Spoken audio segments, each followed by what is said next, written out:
Nikolai era un acosador. Pasó todo su tiempo libre paseando por fábricas abandonadas y otros edificios en las afueras de Moscú. A menudo encontraba cosas interesantes que luego vendía en línea. Sin embargo, definitivamente planeaba quedarse con un hallazgo para él. Era una máscara de gas GP5 soviética. Al principio, Nikolai iba a venderlo como todos los demás trofeos, pero cuando se lo probó, decidió no desprenderse de la rareza después de todo. Tan pronto como Nikolai se puso la máscara de gas por primera vez, fue como si hubiera entrado en otra dimensión. A su alrededor aparecieron altos edificios negros. El suelo sobre el que se levantaban los edificios también era negro. Nikolai quería quitarse la máscara de gas por miedo, pero la curiosidad se apoderó de él. Se acercó y vio que la parte superior del edificio estaba decorada con torreones de sinuosa decoración barroca. Había manchas rojas en las repisas. Parecían sangre, pero era imposible estar seguro desde abajo. Nikolai entró al edificio y vio una escalera de caracol que conducía al piso de arriba. Cuando entró en una pequeña habitación unos pisos más arriba, el tipo quiso mirar hacia afuera y evaluar la situación. Lo que vio Nikolai lo horrorizó. Una turba de criaturas altas y extrañas se dirigía hacia el edificio. Sus cuerpos de piel oscura estaban cubiertos de algún tipo de sustancia viscosa, así como multitud de ojos y bocas. Cuando las bocas se abrieron, salieron fuertes zumbidos a diferencia de cualquier cosa en la tierra. Los gigantes todavía estaban bastante lejos, por lo que Nikolai esperaba salir del edificio antes de que llegaran allí, pero al regresar a las escaleras, el acosador vio a un humanoide a unos 20 pasos debajo de él. Nikolai sintió que estaba empezando a asfixiarse de miedo y con un movimiento brusco se quitó la máscara de gas. Todo lo que vio desapareció en un instante. El acosador estaba de vuelta en su habitación. Sin embargo, la sed de aventuras no lo dejaría solo y lo convocó de regreso al lugar misterioso. Decidió ir armado la próxima vez para poder permanecer más tiempo en esta otra dimensión. Nikolai tomó 2 pistolas TT que había comprado en el mercado negro y se puso la máscara de gas. En segundos estaba de pie dentro del edificio negro lleno de humanoides oscuros. Nikolai de repente se dio cuenta de que necesitaba abrir fuego de inmediato. Para sorpresa del acosador, solo se necesitó una bala para detener a cada una de las extrañas criaturas. Nikolai mató a 6 humanoides. Otros 3, chorreando un líquido desconocido, huyeron.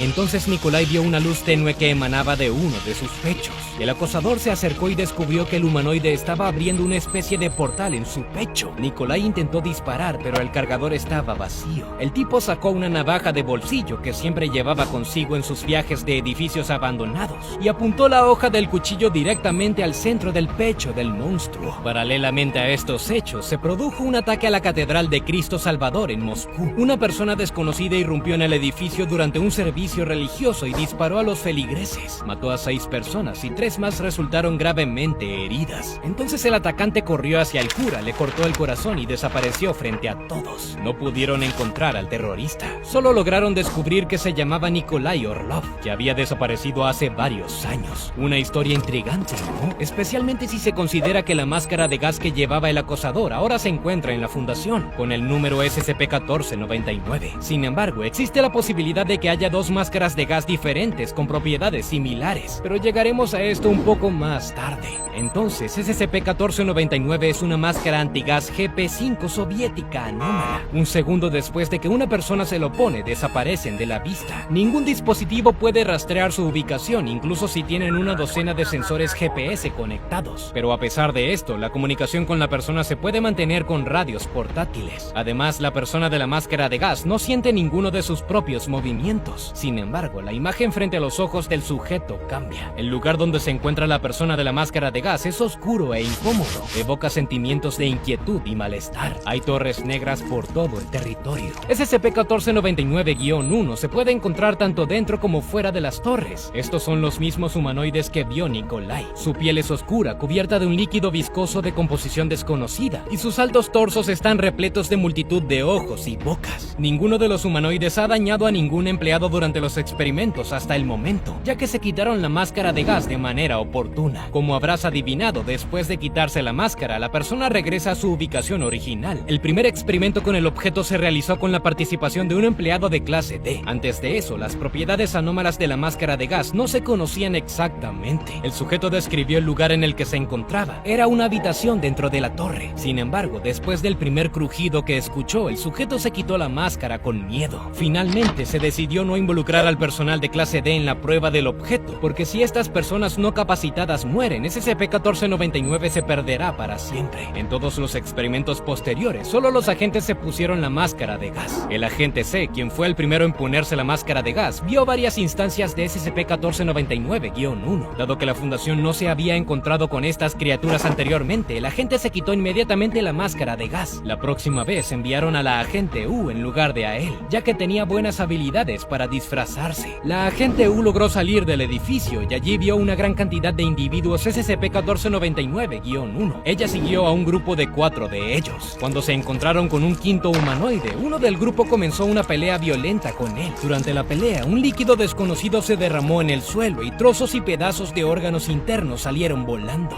Dada la agresión de los humanoides, el agente K fue enviado la próxima vez habiendo recibido un arma de fuego y un cuchillo. El empleado encontró una gran multitud de humanoides reunidos dentro del edificio. Un solo SCP-1499-1 estaba en el centro de la multitud en una plataforma elevada. Aparentemente este estaba a cargo. Luego, el agente informó que vio que esta instancia comenzaba a abrirse su propio torso. Algo parecido a gusano se cayó de la incisión. Entonces, una especie de portal apareció en su pecho destripado, emitiendo una luz brillante. Un enorme gusano salió lentamente del portal. Después de eso, el agente K comenzó a demostrar un comportamiento totalmente inexplicable. Por alguna razón desconocida, sintió que tenía que evitar que el gusano atravesara el portal a toda costa. El agente K sacó su pistola y comenzó a disparar a los humanoides. A través del radio, el personal de la Fundación escuchó gritos y retumbos. Cuando el agente se quitó la máscara de gas, estaba de regreso donde había estado, ensangrentado, con un corazón humano en la mano. Probablemente no pertenecía al humanoide, sino al sacerdote que supuestamente había atacado a Nikolai Orlov. El propio Nikolai Orlov no tuvo nada que ver con la historia del santuario. Realmente había desaparecido hace unos años, pero se le culpó deliberadamente para que la Fundación pudiera ganar tiempo. Aquí tenemos uno de los métodos favoritos de la Fundación, una campaña de desinformación. En cuanto al otro Nikolai, el acosador del que te hablé al principio, bueno, aquí las cosas son mucho más complicadas. Te ofrezco varias hipótesis para que las consideres. Quizá Nikolai es el agente K. Cuando el empleado se puso la máscara de gas, desapareció de donde había estado y comenzó a existir en 2 dimensiones a la vez. En una dimensión atacó a los humanoides altos dentro de la Torre Negra y en la segunda disparó a los feligreses pacíficos y cortó el corazón de un sacerdote. Según otra versión, había al menos 2 máscaras de gas anómalas. El primero terminó en manos de la Fundación y el segundo cayó en manos de Nikolai. Las máscaras de gas están interconectadas de tal manera que la persona de una máscara de gas se convierte en la marioneta del sujeto de la segunda. En el momento en el que la agente K atacó a los gigantes, Nikolai pensó que estaba haciendo lo mismo, pero en realidad solo estaba disparando a personas inocentes reunidas en una iglesia. Sin embargo, lo contrario también es factible. Existe la posibilidad de que Nikolai fuera solo un asesino psicópata que arregla una cuenta personal con el sacerdote de la Catedral de Cristo Salvador. El agente K copió todas sus acciones mientras observaba la reunión de SCP-1499-1. Sin embargo, hay un argumento serio a favor de la primera hipótesis. El ADN del corazón que sostenía el agente coincidía con el sacerdote asesinado. Esto sugiere que la máscara de gas anómala, cuando se coloca en la cabeza, provoca fisuras en el espacio-tiempo. La persona se divide en 2 personalidades separadas que realizan las mismas acciones pero en diferentes dimensiones. Pero por otro lado, tal vez no haya una dimensión extraña en los edificios negros en absoluto. Son alucinaciones que se manifiestan bajo la influencia de la máscara de gas. La persona de la máscara se reencarna en otro sujeto y comete atentados terroristas en el lugar donde acaba tras su reubicación. Entonces, resulta que aquellos que usan la máscara de gas sin saberlo se convierten en terroristas. De acuerdo con algunos protocolos secretos, existe la posibilidad de que SCP-1499 sea el desarrollo de una organización terrorista anómala. Son responsables de todos los atentados terroristas cuyos autores han desaparecido. Si esto es cierto, entonces la máscara de gas en sí es un cruce entre un dispositivo de teletransportación y un casco de realidad virtual. Muestra imágenes que provocan que la persona que lleva la máscara antigas cometa atentados. Al mismo tiempo, el dispositivo correlaciona todas las imágenes con el mundo real. Todos los edificios en realidad aparecen como torres negras y las personas toman la forma de individuos SCP-1499-1. Bueno, al final hay más preguntas que respuestas. La investigación sigue en curso. ¿Y tú qué piensas? ¿Cuál de las hipótesis que he planteado es la más cercana a la verdad? Comparte tus teorías abajo en los comentarios. Nos vemos.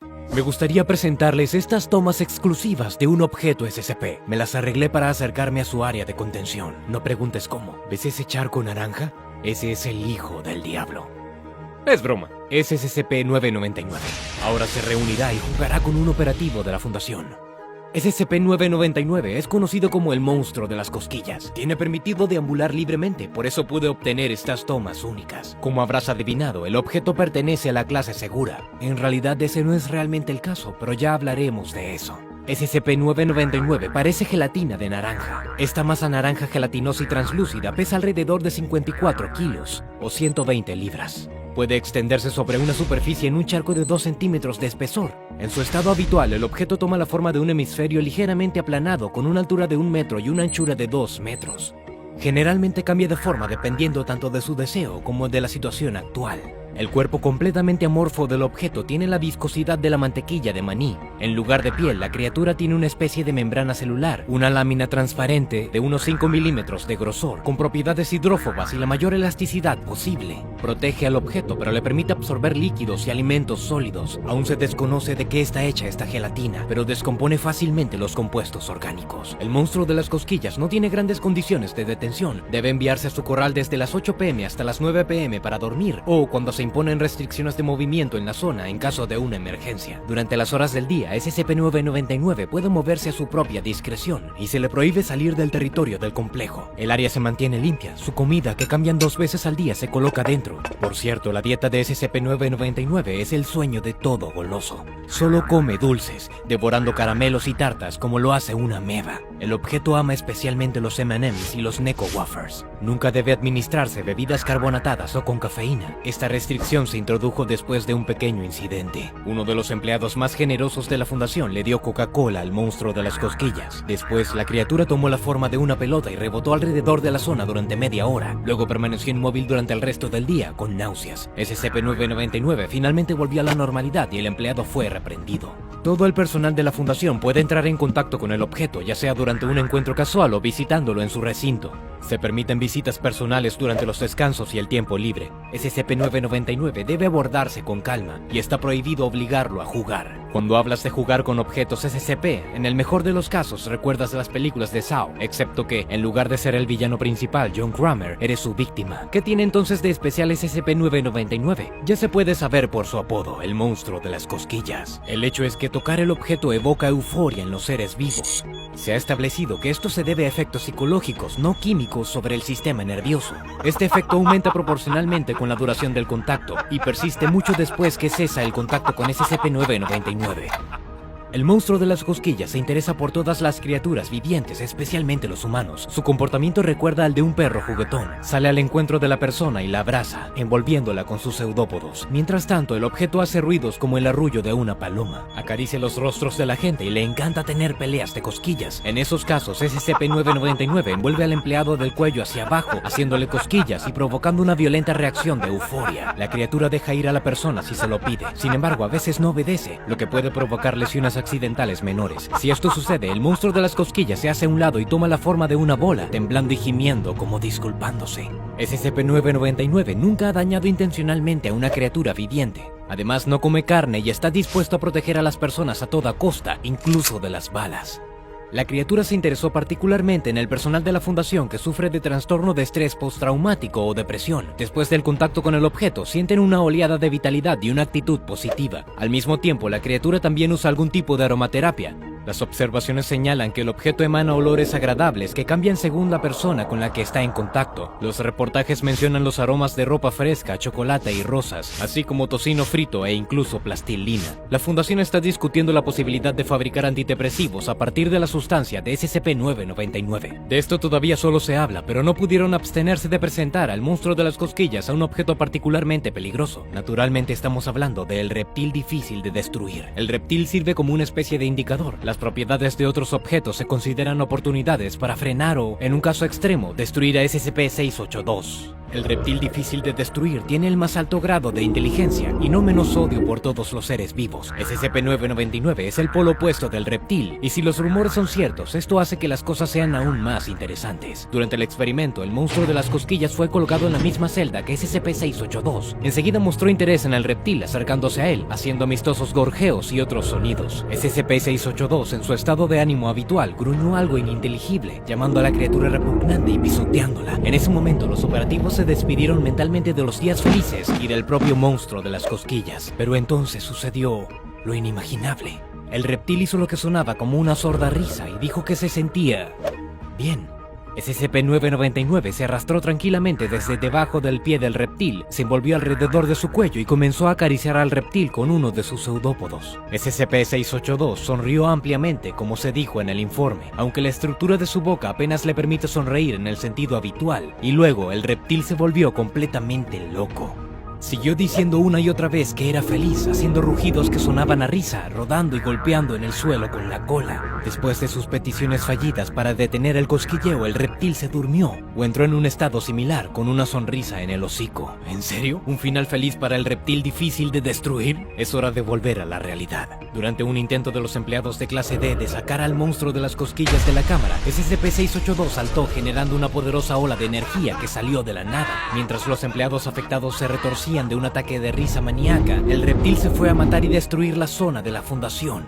Mientras tanto, SCP-999 había comenzado a alejar a los empleados que aún vivían del reptil enfurecido. Los agentes finalmente atraparon a SCP-682 y lo colocaron de nuevo en la cámara. El reptil deseó groseramente al insignificante SCP-999 una muerte rápida. Pero ahora hablemos de por qué a este dulce monstruo de las cosquillas le puse el nombre del Hijo del Diablo, y por qué no lo hace realmente pertenecer a la clase segura. No hay información actual que apunte a las circunstancias que rodearon el descubrimiento de SCP-999, lo cual no es sorprendente, ya que el objeto es el hijo del Rey Escarlata. El Rey es una criatura ancestral nacida de la oscuridad, también en contención en la Fundación. Sin embargo, existe en varias dimensiones simultáneamente, y si decidiera trasladarse por completo a nuestro mundo, todo llegaría a su fin. Según los textos antiguos, el Rey Escarlata tenía 7 novias. La diosa Sana, tomada a la fuerza por el Rey Escarlata, dio a luz después de su muerte. El rey hizo que sus hijas trajeran su terrible descendencia al mundo. 6 de las hermanas dieron a luz monstruos para su ejército, pero la 7ª novia permaneció intacta y trajo héroes al mundo llamados a derrocar a su malvado padre. Los miembros del culto conocido como los Hijos del Rey Escarlata llevaron a cabo un ritual durante el cual esas mismas 7 novias poseían los cuerpos de niñas jóvenes. La fundación capturó a las chicas y las colocó en una de sus zonas, designándolas como SCP-231. El acceso al trabajo con las niñas fue concedido personalmente por el Consejo O5. Uno de los informes señala que en la actualidad el Rey Escarlata es la entidad maligna más poderosa conocida por la humanidad. Todos los objetos contenidos en la fundación son o descendientes del rey o creados por personas que recibieron el poder de él. En los escritos del culto se dice que si la 7ª novia da a luz nuevamente, entonces el apocalipsis caerá sobre la tierra. Esto solo puede evitarse con la ayuda del cruel procedimiento 110 Montauk, que se realiza con la niña a diario. El Consejo O5 ordenó una investigación, pero para evitar el fin del mundo, siguió adelante con la implementación del salvaje procedimiento. Sabemos que la 7ª novia es una niña que parece tener unos 6 años y que el procedimiento 110 Montauk incluye el abuso sexual de ella. Mientras la fundación realizaba su investigación, las primeras 6 niñas murieron. Ya no queriendo burlarse del único superviviente, pero arriesgando el tejido mismo del mundo, a SCP-231-7 se le permitió dar a luz. Su resultado, el monstruo de las cosquillas. Estos datos están ocultos para los empleados de la fundación. La mayoría de ellos asume que la 7ª novia todavía está retenida y abusada en una de las zonas. Además, su miedo y disgusto ante la idea del procedimiento Montauk ayuda a contener al Rey Escarlata. Este es como el caso de SCP-2845. Él cree que las ceremonias salvajes le quitan el poder, pero este, de hecho, no es el caso. El Consejo O5 ha confirmado extraoficialmente que el monstruo de las cosquillas es la única arma eficaz contra las criaturas malvadas más poderosas de la Tierra. Esto nos lleva de regreso al experimento con el reptil difícil de destruir y la clasificación de SCP-999. De hecho, no es un objeto seguro, pero se clasifica como taumiel. Además, se cree que SCP-682 es descendiente de la 4ª novia, Isib. Tenía la forma de una enorme bestia y el Rey Escarlata le puso el sello de la ira. Los hijos de Isib se parecían a ella, curaron sus propias heridas y poseían pieles impenetrables. Bastante similar al reptil difícil de destruir, ¿verdad? Si este es el caso, entonces SCP-999 sí tiene la fuerza para contrarrestar a sus hermanos nacidos de las novias del Rey Escarlata. La fundación señala que el monstruo de las cosquillas todavía es un niño de corazón. Lo creó por su comportamiento y dieta de dulces, pero la cuestión es que su fuerza irá creciendo con él. En el futuro, la capacidad del objeto para suprimir la malicia podrá contra incluso el propio Rey Escarlata. ¿Qué más se puede decir? Si el arma más poderosa contra el mal parece una juguetona pila de gelatina comiendo dulces y haciéndote cosquillas hasta que te desmayas, aún tenemos esperanzas. En esta nota alentadora, los invito a compartir qué piensan sobre SCP-999 abajo en los comentarios. Dale me gusta al video y suscríbete a mi canal. Nos vemos en el próximo video. Atentamente, Detective Void. Si no hubiera tropezado, entonces no habría caído en sus manos. El coreano corrió directamente por el bosque con estos pensamientos, muerto de miedo. El sol aún no había salido, pero en la penumbra del amanecer se podía ver una silueta moviéndose detrás de él. La ropa de la persona estaba sucia en un lado de su cuerpo. Era, de hecho, su propia sangre de una herida en su hombro. Al hombre le había disparado su compañero, que ahora estaba muerto. El hombre tropezó una vez más y su cabeza rodó sobre sus talones en el suelo. Esta caída terminó dándole unos minutos de ventaja.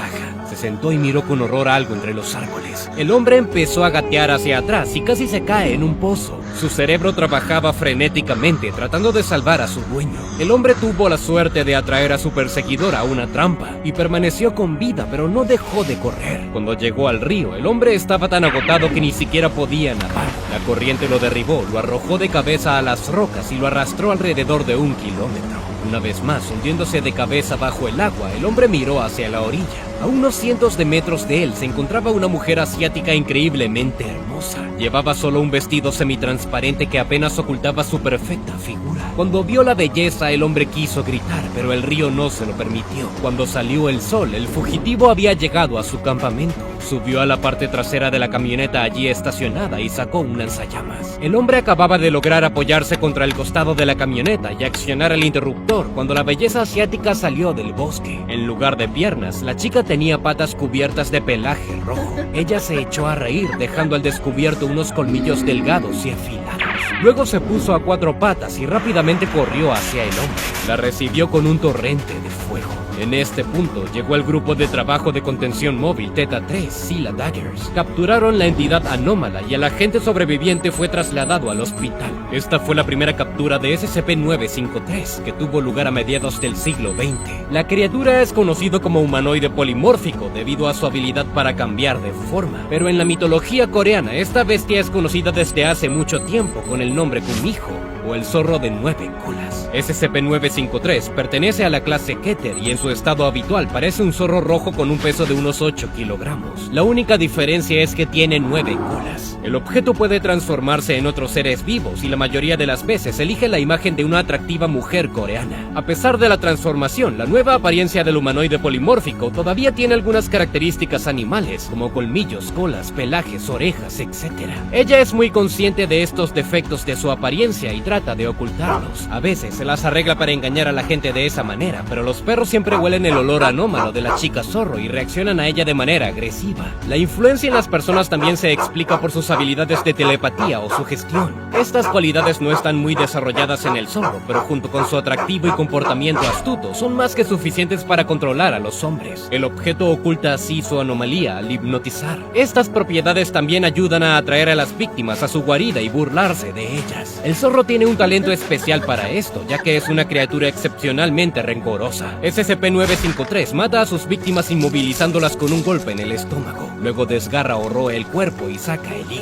El zorro se come el órgano tragándolo entero como una serpiente. Esto es, por así decirlo, un plan de asesinato expreso. Si el objeto está a salvo y tiene suficiente tiempo, entonces ella siempre tortura a su víctima. Son torturados psicológicamente y luego desollados vivos. Al zorro también le gusta cuando la futura víctima ve la agonía de la anterior. La criatura se identifica como Kumiho. Ella se enfurece si la llaman Kitsune, que designa a un zorro común o un hombre zorro en el folclore asiático. Para evitar que el personal provoque al objeto una vez más, se les ordena llamar a SCP-953 solo por el nombre Kumiho. Para evitar que alguien hiciera preguntas estúpidas, uno de los miembros del Consejo O5 dejó una pequeña nota. Preguntó si era necesario explicar la diferencia entre un indio cherokee y un indio de Nueva Delhi. Los zorros demonios de 9 colas son uno de los personajes centrales de la mitología asiática. Aún así, la Fundación encontró al objeto por primera vez en Corea después del final de la Segunda Guerra Mundial. Los agentes del 5º Escuadrón de la División Este fueron enviados en misión a Busan. Después de una reorganización dentro de la fundación, el equipo recibió el nombre del Grupo de Trabajo de Contención Móvil Sila Daggers. Solo uno de los 3 agentes sobrevivió. Contó los escalofriantes detalles de la muerte de sus colegas. Los soldados se encontraron con una hermosa chica que se peinaba en una cascada. Los 3 eran de ascendencia asiática y habían escuchado las leyendas del zorro de 9 colas desde la infancia. Además, sabían que la belleza que habían conocido era la criatura de los cuentos de hadas. Los agentes vieron las patas cubiertas de piel del zorro, que la chica había intentado esconder debajo de un vestido transparente. A pesar de todo eso, acordaron ir con ella a su casa del bosque. El agente superviviente era ciudadano de Corea. En la cultura coreana, el zorro de 9 colas lleva el nombre de Kumiho y se cree que es un demonio excepcionalmente rencoroso. En la mitología de otros países asiáticos, la criatura a menudo se describe como ingenua e incluso benevolente. Quizás esta sea en parte la razón por la que los compañeros de equipo del soldado coreano fueron tan descuidados al conocer a SCP-953. Incluso bromearon diciendo que uno de ellos podría casarse con este zorro, aunque creo que habría sido más adecuada para casarse con Ramsay Bolton, si sabes a lo que me refiero. En ese momento, el objeto también estaba usando sus poderes de sugestión. La chica sirvió la cena a los hombres en su cabaña. Se sintieron muy somnolientos y se fueron a descansar. Cuando el coreano se despertó en medio de la noche, descubrió que faltaba uno de los agentes. Encontró a su compañero en los arbustos con SCP-953. El demonio pretendía intentar seducir al hombre, pero en su lugar... Pobre hombre. Ella le quitó su virilidad y luego devoró su hígado. El agente regresó a la cabaña, seguido por su compañero que había sido asesinado frente a él, excepto que ahora tenía los ojos brillantes. El hombre no dudó en matar a la criatura que pretendía ser su compañera. El disparo despertó al tercer soldado. Hizo la única conclusión lógica y ordenó al tirador que se rindiera. En ese momento, el zorro atacó por detrás y el agente restante resultó herido en el hombro. El hombre vio a SCP-953 desollando a su compañero. También notó la cena que la chica les había servido la noche anterior. Había gusanos vivos y carne humana en lugar de arroz. Después de eso, el hombre se escapó. De alguna manera se las arregló para atraer a la criatura a un pozo que había encontrado cerca. El zorro cayó sobre las estacas de la trampa, pero el agente notó que esto solo la retrasó un poco. Los refuerzos llegaron justo cuando el empleado de la fundación estaba luchando contra el depredador con un lanzallamas. Después de todo lo que había experimentado y visto, el hombre se opuso sorprendentemente a la terminación del objeto, así como a las malas condiciones de contención de SCP-953. También visitó a la criatura en su celda. El agente explicó que cuando el zorro se escape, matará a todos los que la hayan tratado mal. De hecho, esto ya ha sucedido 5 veces. Después de la última captura, la criatura recibe agua e hígado crudo todos los días y se limpia su ropa una vez cada semana. El zorro puede obtener un libro o vino de ciruela por su buen comportamiento. Debido a su influencia psicológica, los empleados tienen prohibido acercarse a la celda del objeto a menos de 100 metros cuando su puerta no está sellada. El contacto directo no está permitido en absoluto. La habitación del zorro está al final del pasillo número 99 en el sitio 17. Todas las comunicaciones se llevan a cabo con la ayuda de robots controlados a distancia. La Fundación SCP también utilizó datos de las antiguas leyendas de Kumiho para contener al objeto. Resultó que el zorro le tiene mucho miedo a los perros. Ella no se acerca a menos de 10 metros de ellos. Por lo tanto, se colocaron varias perreras frente a la celda de SCP-953. Se da preferencia a las razas de caza como el coreano Hindo y el raposero americano. El sexto y más reciente escape del objeto fue particularmente notable. Primero, el zorro logró esconderse durante décadas. Segundo, apareció en Pittsburgh, Pensilvania en la década del 2000. Y tercero, esta vez mató a más personas que cualquier otra. SCP-953 apareció en la convención GIFCON, donde se reúnen los furries fanáticos de los animales antropomórficos. El zorro mató a 27 personas allí. Colocó el cuerpo de cada víctima en los lugares más inesperados. En una nevera, colgando de una cortina de ducha, dentro de un traje, incluso servidos en los platos en una mesa de banquete. SCP-953 fue capturado y todos los testigos supervivientes fueron tratados con amnésicos de clase A. Mientras tanto, los miembros del MTF notaron que la criatura estaba apática y no se resistió. Después de eso, el zorro no hizo ningún intento de romper la contención y no mató a nadie más. Tal comportamiento no me parece extraño. Hace solo un par de siglos, Kumiho aterrorizaba a la gente. Algunos temblaron solo al oír su nombre y otros la adoraron como cualquier diosa. Y ahora ha sido capturada 5 veces y encadenada como una mestiza. Después de eso, fue a un festival donde se usó la imagen de Kumiho como un disfraz sexy. No es de extrañar que la criatura quisiera matar a la gente aún más. O quizás haya otra explicación para este arrebato de animosidad y posterior apatía. ¿Qué opinas? Pon lo que piensas sobre este tema y sobre Kumiho en general en los comentarios. Soy el Detective Boyd. Nos vemos.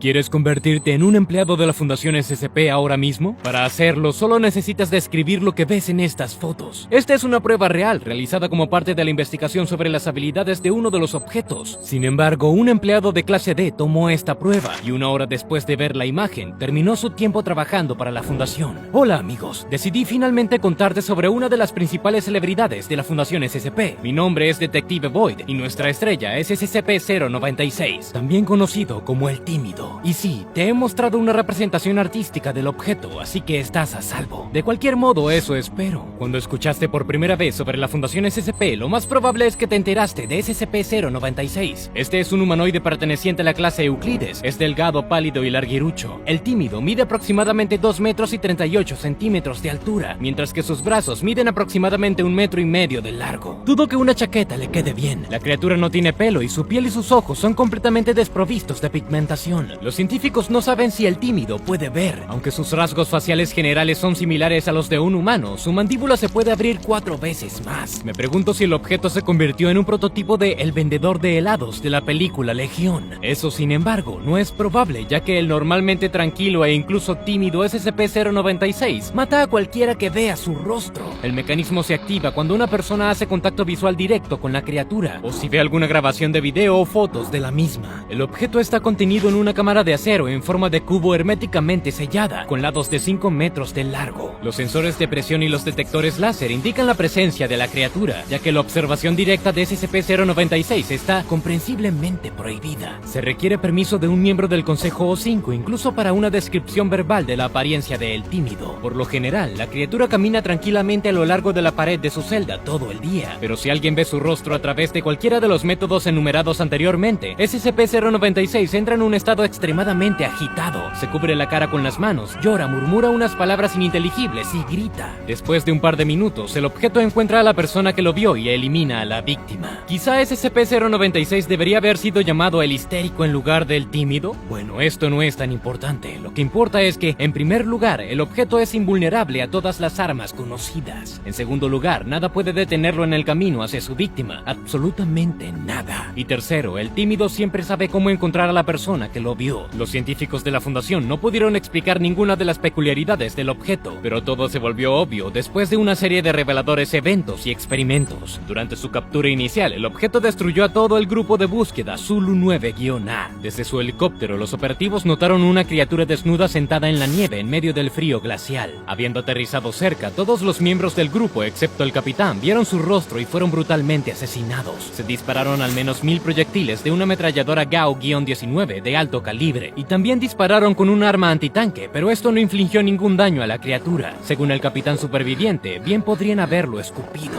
Un miembro de la unidad de reserva Zulu 9-B pudo poner una bolsa sobre la cabeza del tímido, eliminando así el peligro y calmando a la criatura. Después de la entrevista con el ex capitán de Zulu 9-A, se envió una solicitud para eliminar a SCP-096. ¿Recuerdas el experimento que sugerí que probaras al principio de este video? Bueno, fue realizado por el Dr. Dan para obtener una imagen del objeto. Esto se hizo porque todos los que hubieran podido describir a la criatura terminaron muertos demasiado rápido, y no se pueden usar fotos ni videos debido a su letalidad. Para este experimento se eligió a un empleado de clase D de 32 años que había trabajado como tatuador. Bajaron al hombre a la fosa de Tonga en Nueva Zelanda en una batisfera a una profundidad de 10.800 metros. El médico le dio instrucciones al empleado desde tierra firme. La batisfera estaba equipada con contenedores especiales herméticamente sellados con 3 fotos, y la cámara de videovigilancia se colocó de manera que las imágenes no cayeran en el marco. El empleado lo sacó uno a uno y describió lo que vio. El primero mostró la celda de detención vacía de SCP-096 y el segundo mostró su pie, que el hombre describió como pálido, huesudo y espeluznante. La tercera foto mostraba la cara de El Tímido. El empleado describió en términos vívidos lo que vio y lo que pensó al respecto. Durante los siguientes 20 minutos dibujó un boceto de la apariencia de SCP-096. Inmediatamente después de que el hombre en la batisfera vio la tercera imagen, se notificó al Dr. Dan que el objeto había roto la contención. El Tímido había destruido la cámara y tomó la ruta más corta hacia la fosa de Tonga. Prudentemente, la Fundación despejó este camino de civiles. El empleado de clase D acababa de enviar el dibujo completo a la superficie y quemó las imágenes que había visto. Y justo SCP-096 apareció en el agua encima de la batisfera. Se zambulló sin obstáculos a una profundidad de 10.800 metros y con sus propias manos rompió primero la batisfera y luego al hombre mismo. Después de eliminar a una víctima, el Tímido vuelve a su estado vegetativo habitual. Por cierto, Todavía no sabemos si SCP-096 es en realidad un ser sensible. En todos los casos que el objeto ataca a las personas, no quedan rastro de las víctimas. Todos los casos sobre lo que esta bestia le hace a las personas están altamente clasificados. No fue hasta que rompió la contención que el tímido se hizo conocido como una especie de Hulk en el mundo SCP. Esta vez no hubo evacuación preliminar. El objeto entró en un estado de agitación y rompió las paredes de acero de la cámara de contención en 5 segundos. Se inició el protocolo apropiado y se cercó el cubo con bloques de acero adicionales,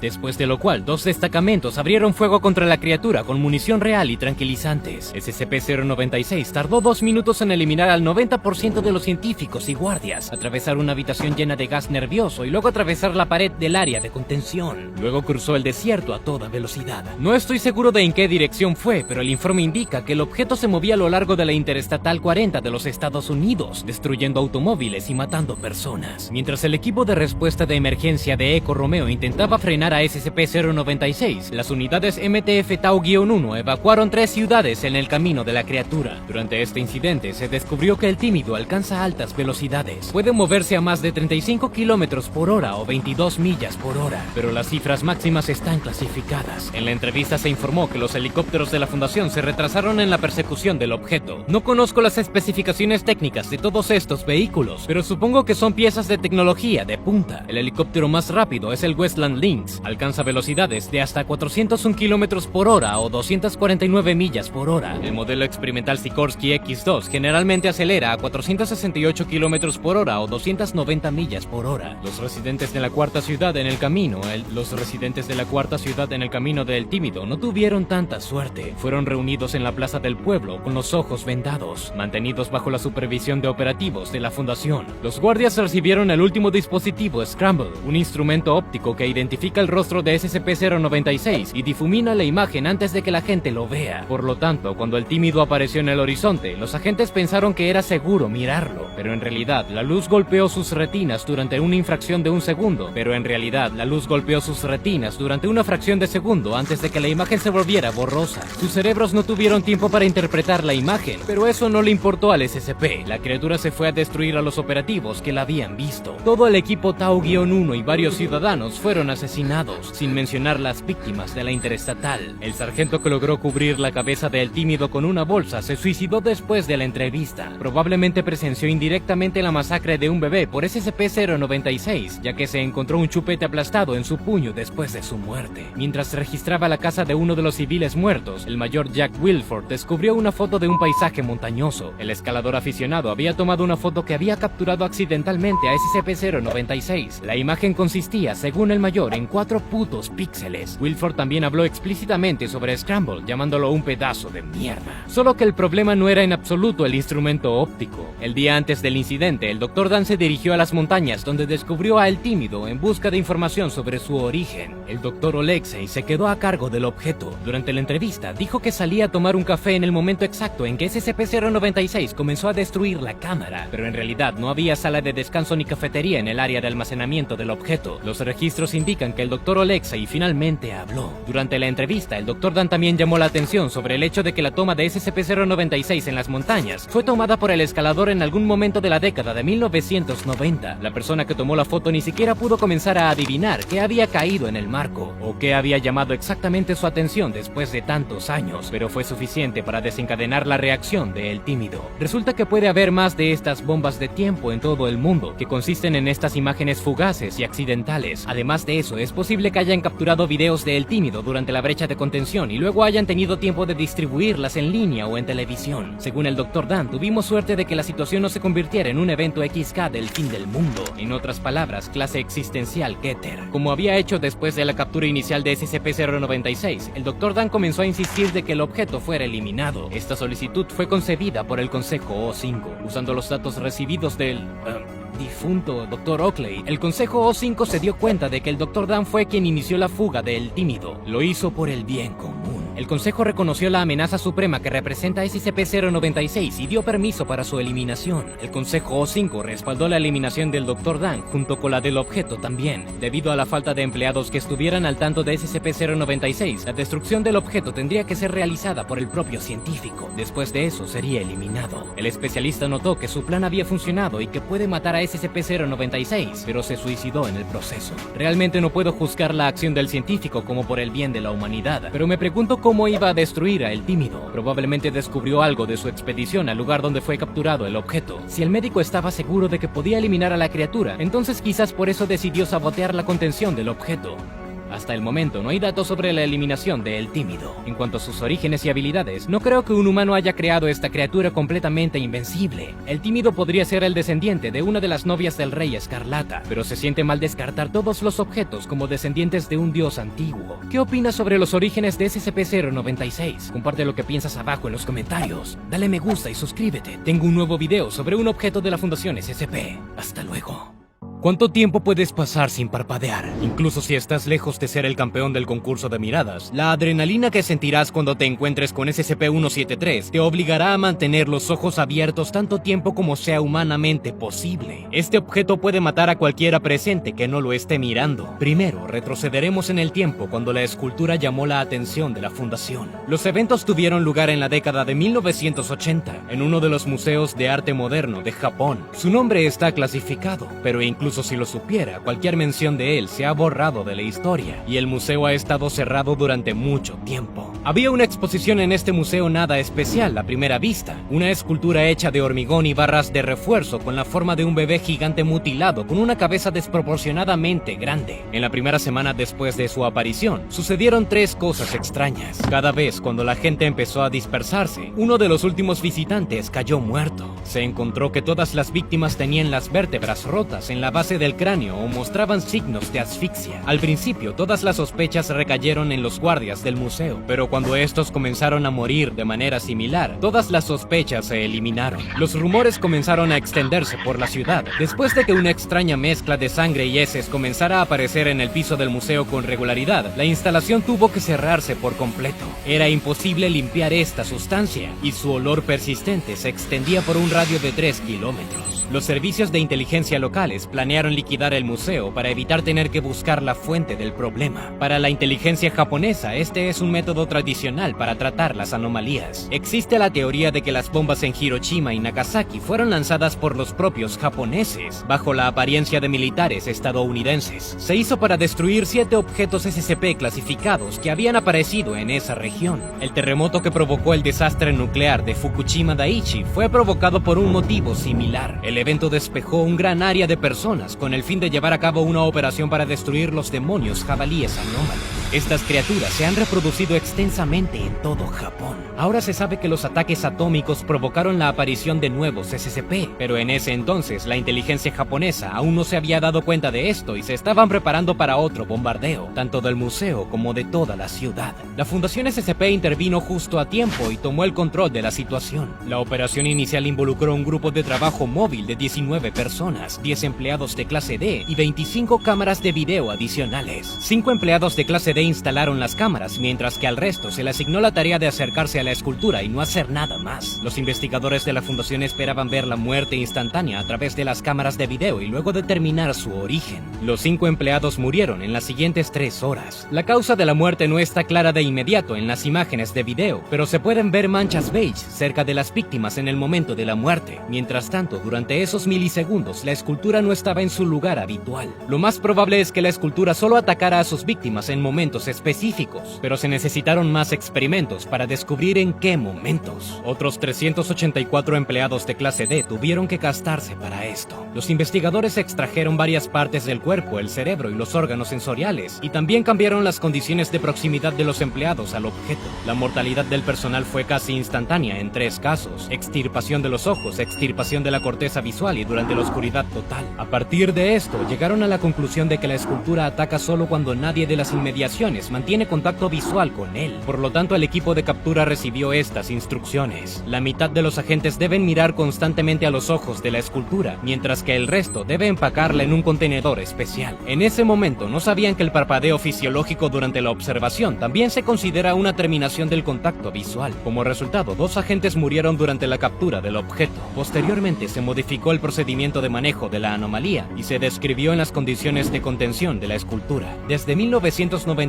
el objeto ha estado contenido dentro de otro objeto anómalo, SCP-001-ARC o Proposal-ARC de Everstrom. La fundación llama a este lugar Zona 19. Está en una sección de 24 kilómetros cuadrados de la superficie de la Tierra. Cada 2 semanas, las anomalías de esta zona cambian a una ubicación geográfica aleatoria en la Tierra. Por lo general, la zona se traslada a lugares deshabitados como Groenlandia, la Antártida o el norte de Eurasia. No hay instancias registradas de movimientos a regiones densamente pobladas. Esta área contiene la mayoría de los objetos Keter y Euclides, incluido SCP-173. Debido a la inestabilidad y las fluctuaciones en la frecuencia del movimiento de la Zona 19, todos los procedimientos y operaciones con la escultura se llevan a cabo exclusivamente durante la primera semana después de la reubicación de la zona. Esto se debe al hecho de que la migración espacial del sitio siempre va acompañada de leves náuseas y mareos, y en este estado es muy fácil cerrar los ojos o incluso desviarlos de la escultura. Esto es exactamente lo que pasó la primera vez. Según el protocolo, al menos 3 empleados deben ingresar al contenedor con la anomalía.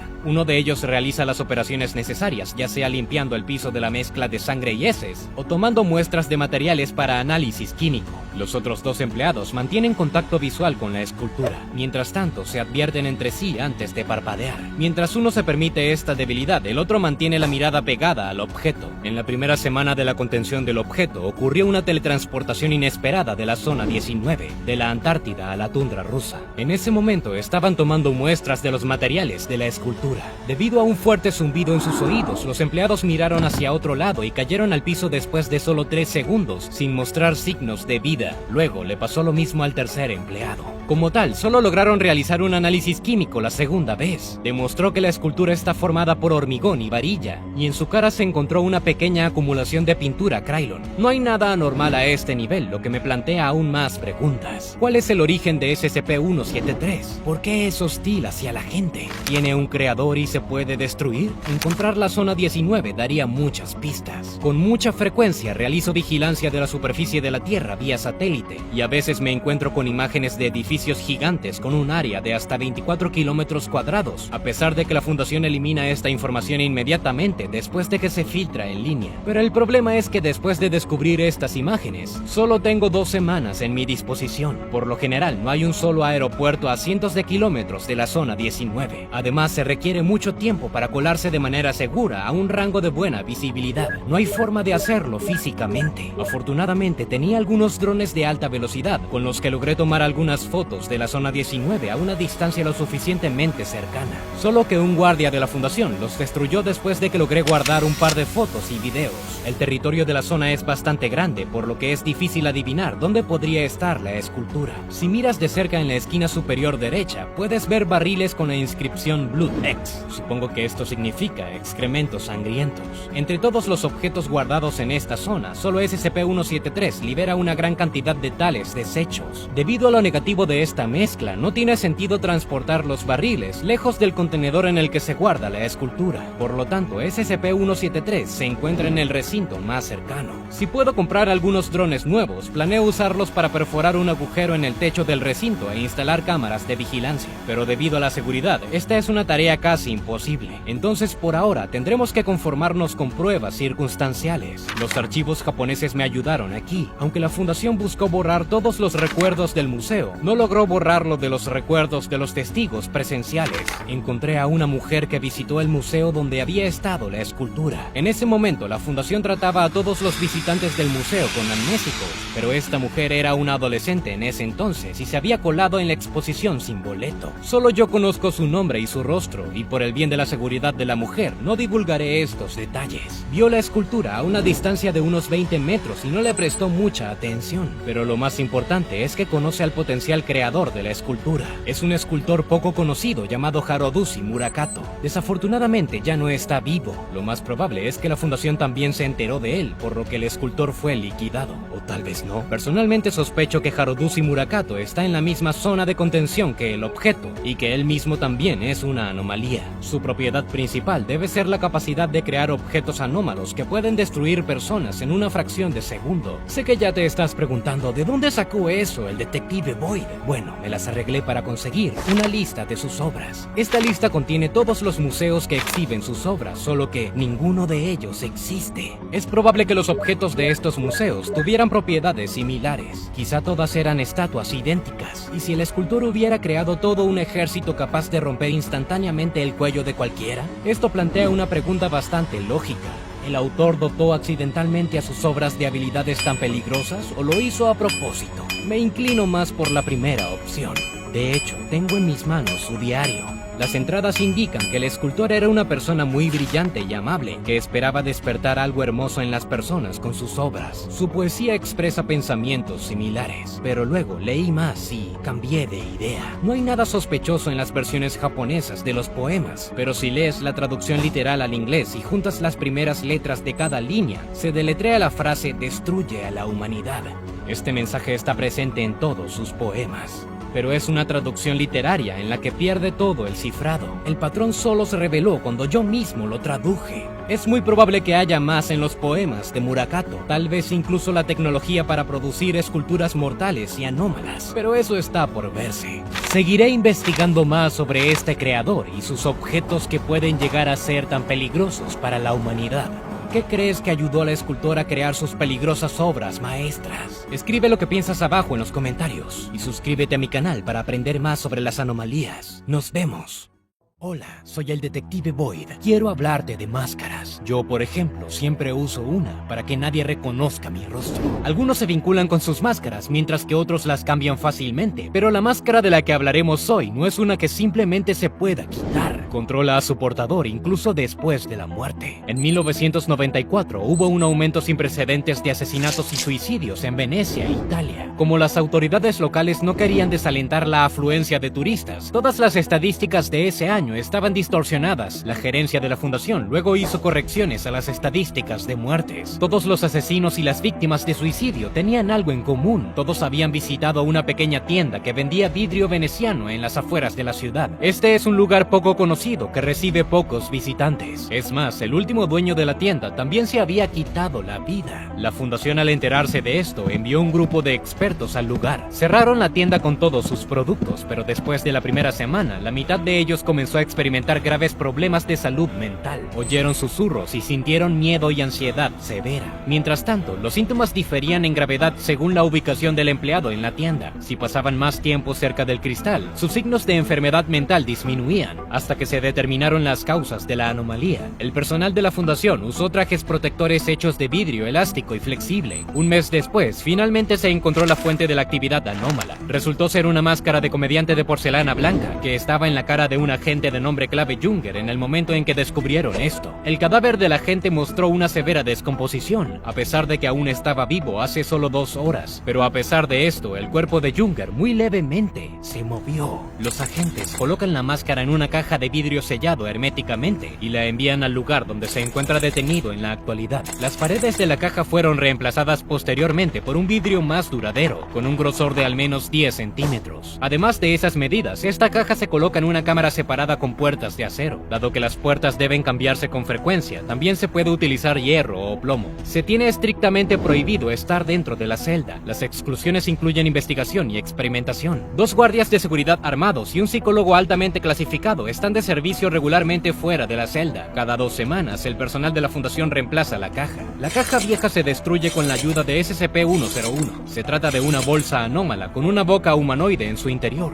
capaz de consumir cualquier tipo de material y así no sufrir los efectos de descomposición de la máscara del comediante. Se consigue gracias a una secreción que sale por las aberturas de la máscara. Un líquido acre y viscoso se filtra constantemente por los ojos y la boca. Cualquier objeto que entre en contacto con este líquido se descompone y desintegra activamente en átomos individuales. El vidrio que contiene el objeto también sufre este efecto. El objeto afecta a una persona incluso si no ha tocado el líquido. Si la persona se acerca a menos de 1.5 o 2 metros, es superada por un deseo irresistible de ponérselo. Cuando una persona se pone la máscara, las señales que emanan de ella anulan las ondas cerebrales de la persona, lo que conduce a una muerte cerebral inminente. Mientras tanto, la persona se convierte en la encarnación de la personalidad de la máscara. Piensan con sus pensamientos y hablan con sus palabras. En este caso, la persona es capaz de las mismas manipulaciones y trucos psicológicos que normalmente utiliza la máscara, pero aún así, esto no salva al cuerpo de la descomposición. Sin embargo, la actividad motora y la capacidad del habla no se ven afectadas. Cuando el cuerpo se descompone a tal estado que sus partes individuales no pueden mantenerse juntas, la máscara busca un nuevo anfitrión. Tan pronto como una persona aparece en el campo de visión de la máscara, fácilmente la convence para que se la coloque. Es capaz de controlar a las personas sin contacto directo. Este ataque psicológico se produce de dos formas. Primero, a través de una comunicación directa con el objeto manipulado. Y segundo, la máscara es capaz de inculcar telepáticamente los pensamientos que necesita. Gracias al segundo método, los clientes de la tienda de Venecia se suicidaron. La idea de matar a otras personas se incrustó en varios visitantes. La máscara utiliza principalmente el primer método con los empleados de la fundación. De esta forma, también hizo que algunos de los empleados se suicidaran y obligó a otros a obedecerlo implícitamente. Estos empleados ayudaron a organizar un escape para la máscara. Sin embargo, durante la fuga fueron destruidos y la máscara devuelta a su lugar. Después de ese incidente, SCP-035 se volvió más agresivo. Todos los empleados dentro de un radio de 10 metros comenzaron a sentir el impacto del objeto. Incluso el psicólogo sufrió. El personal escuchó susurros ininteligibles y una risa aguda y fuerte. También experimentaron miedo severo y un estado de ánimo deprimido. Además, el efecto intenso de la máscara comenzó a manifestarse en las paredes de la celda que la contenía. Las paredes empezaron a exudar una sustancia similar a la sangre, solo que con un aumento de la acidez, alcanzando un nivel de pH de 4.5.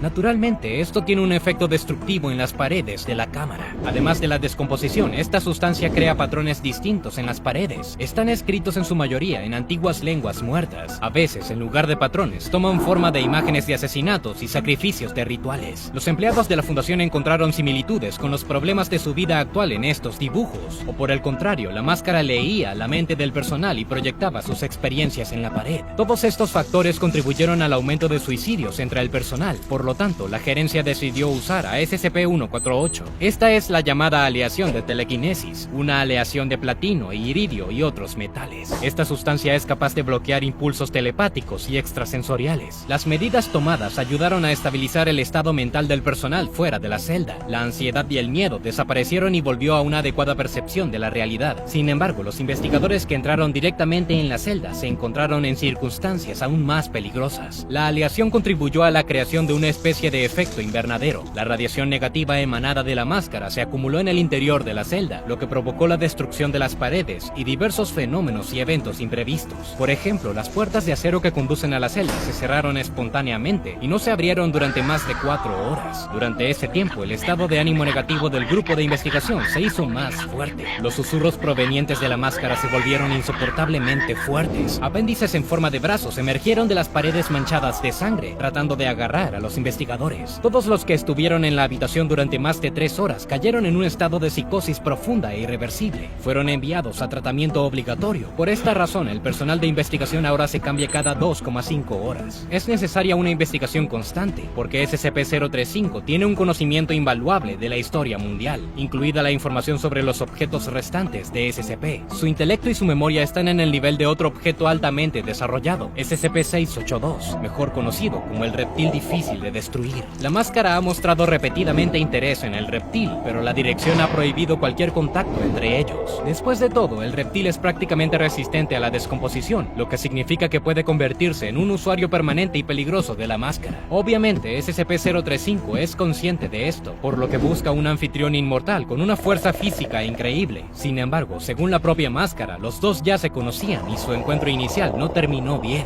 Lo más probable es que haya un conflicto entre ellos y la máscara simplemente quería ajustar cuentas, pero me inclino más por la primera teoría. SCP-035 probablemente inventó la narrativa del conflicto para sembrar la esperanza de la posible destrucción del reptil, lo que permitiría que los dos objetos se acercaran. La máscara guarda silencio sobre su origen y la naturaleza de las anomalías. Es muy posible que este conocimiento ayude a eliminar o al menos neutralizar el objeto, y tengo varias reflexiones sobre esto. Vale la pena señalar el material del que está hecho la máscara. Está hecha de porcelana, que se inventó por primera vez en China alrededor del siglo VI. Sin embargo, muchos de los lenguajes que conoce la máscara dejaron de usarse mucho antes, y lo mismo se aplica a los dibujos de rituales en las paredes. Basado en esto, tengo tres hipótesis. Primero, la máscara tuvo mucho tiempo para estudiar todo tipo de ciencias, culturas e idiomas. Segundo, la porcelana podría haberse inventado teóricamente 1000 años antes en algún lugar de Oriente Medio, pero esta teoría se desvanece por el hecho de que no se ha encontrado ningún material tan antiguo en ninguna parte de esa región. La tercera hipótesis me parece más probable. Supongo que la entidad que vive en la máscara solía vivir en otro lugar y solo se mudó a esa máscara en particular con el tiempo. Según mis fuentes, antes no estaba en Oriente Medio, sino en África.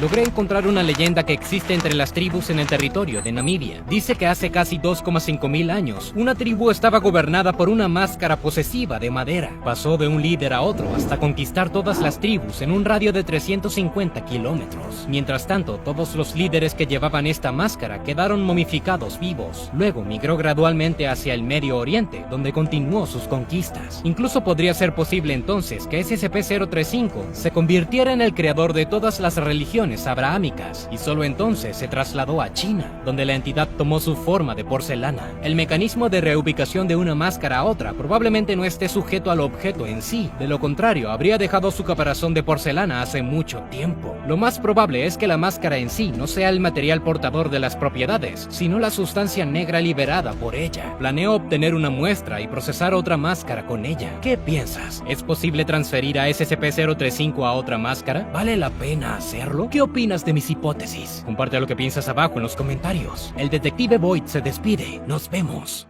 Hola a todos, soy el detective Boyd y hoy estoy aquí para contarles otra cosa. Muchos objetos SCP son valiosos para fines de estudio científico, pero algunos de ellos son tan peligrosos que la Fundación está realizando un esfuerzo extremo en un intento por aniquilarlos. Están utilizando muchos métodos conocidos para hacer esto, incluido el uso de otras entidades anómalas. Pero esto no puede terminar bien. Entonces, conoce a SCP-682, una criatura increíblemente inteligente y peligrosa. Es un reptil gigante cuyas proporciones son difíciles de precisar, por mucho que me gustaría. Y esto no es un secreto. El cuerpo de este monstruo cambia constantemente. Puede crecer y encogerse. Un ejemplo especialmente claro es cuando se alimenta a la criatura. La Fundación afirma que esta peculiaridad del reptil no puede ser explicada por la ciencia moderna. En realidad hay una explicación, pero muy pocos empleados de la Fundación tienen acceso. Pero hablaré de esto más tarde. SCP-682 posee una gran fuerza, alta velocidad e inteligencia extraordinaria. Es capaz de consumir cualquier material, incluida la materia inorgánica. La criatura puede procesar estos materiales difíciles de digerir con la ayuda de las branquias de filtración ubicadas en sus fosas nasales. La mayoría de las veces, este reptil se encuentra ubicado en una cámara especial de 5 por 5 por 5 metros, lo que ya nos dice algo sobre sus proporciones máximas. Las paredes de su hábitat están cubiertas de placas reforzadas con acero con un grosor de 25 centímetros o 10 pulgadas, pero la característica más singular de estas placas es su resistencia a la acidez, necesaria porque la cámara se llena de ácido clorhídrico. El liderazgo de la Fundación esperaba poder destruir al peligroso reptil mediante el uso de ácido, pero esto resultó ineficaz. SCP-682 extrae el sustento directamente del ácido, lo que le permite regenerarse constantemente. A pesar de las paredes de su recinto, el invulnerable reptil intenta escapar regularmente. De sus 17 intentos hasta la fecha, 6 intentos de fuga tuvieron éxito y resultaron en la muerte de empleados de la Fundación. Durante el primer intento exitoso, logró destruir una aldea cercana de 298 personas. Desde entonces, la Fundación se ha asegurado de que ni un alma viva habite la región en un radio de 50 kilómetros desde la instalación. Por razones poco claras, SCP-682 desprecia todas las formas de vida. Admitió esto a otro objeto anómalo, SCP-079 u O-79, que es una forma de vida consciente artificialmente inteligente. Durante su reunión, el reptil descubrió las complejas operaciones cognitivas de la IA y mencionó su deseo de matar a tantos seres vivos como sea posible. Desde el punto de vista de un ser inteligente, tal declaración puede parecer extraña. Después de todo, una criatura inteligente debe comprender la necesidad de varios elementos de su ecosistema, pero SCP-682 considera que esto no es importante, ya que no depende de la materia orgánica para su sustento. Es completamente capaz de sobrevivir incluso en un mundo posapocalíptico. La Fundación puso sus mejores esperanzas en SCP-409 para destruirlo. Este es un cristal infeccioso que provoca la cristalización de absolutamente cualquier material con el que entre en contacto, con la única excepción del granito. Durante su contacto con el cristal, su piel se rasgó violentamente. El objeto no estaba acostumbrado a sentir un dolor tan intenso y se maravilló de la naturaleza del arma que le causaba tanto daño. Cuando se cristalizó al 72% de su cuerpo, comenzó a estallar. No obstante, el reptil se regeneró por completo y logró matar a todos los participantes del experimento durante su intento de fuga. Al ver que SCP-682 desarrolló una inmunidad al cristal, la Fundación dejó de usar el SCP-409 en un intento de quitarle la vida al monstruo. Algunos de los empleados de la Fundación sugirieron destruir el reptil con la ayuda de SCP-689, o como también se le conoce, el fantasma en la oscuridad. SCP-689 es una estatua de esteatita de 30 centímetros de alto de un esqueleto agarrándose las rodillas. Mientras se observa esta estatua, no se mueve, pero tan pronto como nadie está mirando, la estatua anómala desaparece y el observador muere en 15 a 20 segundos. Uno de los agentes de la Fundación sugirió que las características de este objeto le permitirían matar a SCP-682. El liderazgo de la Fundación aprobó el experimento propuesto. Llevaron al reptil a la cámara de la estatua y apagaron las luces. 5 minutos después, cuando se volvieron a encender las luces, descubrieron un charco de líquido gris negruzco sin señales de vida. Pero cuando un empleado de clase D entró en la habitación para verificar el estado del objeto, SCP-682 se levantó inmediatamente del charco, mató al empleado y comenzó otro intento de escape. La Fundación consideró su último fracaso y determinó que el reptil de alguna manera averiguó la naturaleza de la estatua mortal y se hizo el muerto para engañarlo. Otro objeto anómalo, SCP-182, se negó a cooperar con el reptil indomable. SCP-182 es un hombre cubierto de cicatrices que es capaz de penetrar en los pensamientos de personas y animales, provocando alucinaciones y locura. Sus razones para negarse estaban obviamente conectadas con su miedo al impresionante intelecto del reptil. Según mis datos, SCP-682 era conocido por las organizaciones que precedieron a la Fundación SCP. La primera prueba nuclear del mundo se llevó a cabo en Nuevo México en 1945 en un intento por destruir al reptil indestructible. Las bombas nucleares se utilizaron como armas de guerra solo a partir de entonces. Si echas un vistazo a la prueba en video y detienes el clip en los 38 segundos, puedes descubrir una escala apenas visible que se asoma a través de las ráfagas de humo de la nube en forma de hongo. A los 45 segundos se puede ver un fragmento de la cola cubierta de arena de la criatura a 35 metros del epicentro de la explosión. Desafortunadamente, SCP-682 no murió en la explosión. De hecho, la radiación a la que fue sometido solo sirvió para fortalecerlo. Debido a su capacidad para consumir y digerir cualquier material, la criatura simplemente consumió la radiación y reparó sus tejidos dañados. Por este hecho, por el costo y los peligros asociados con el uso de dispositivos nucleares, se tomó la decisión de poner fin a los intentos de matar al monstruo mediante el uso de esto. Más de medio siglo después, la Fundación financió la construcción del Gran Colisionador de Hadrones en Suiza. Imagínense, la investigación científica cubre el papel principal destinado al colisionador, la liquidación de SCP-682. Planearon destruir al monstruo poniéndolo en contacto con una pequeña cantidad de antimateria. Ponle atención a esta grabación. A los 17 segundos se puede ver un camión con carrocería de acero que se acerca a las instalaciones del CERN siendo dañado desde adentro, como si alguien intentara liberarse de sus paredes. El SCP-682 es la única criatura capaz de causar tal destrucción. Al igual que antes, en el caso del CERN, la Fundación gastó millones en vano. El objeto sufrió un daño significativo, pero logró regenerarse.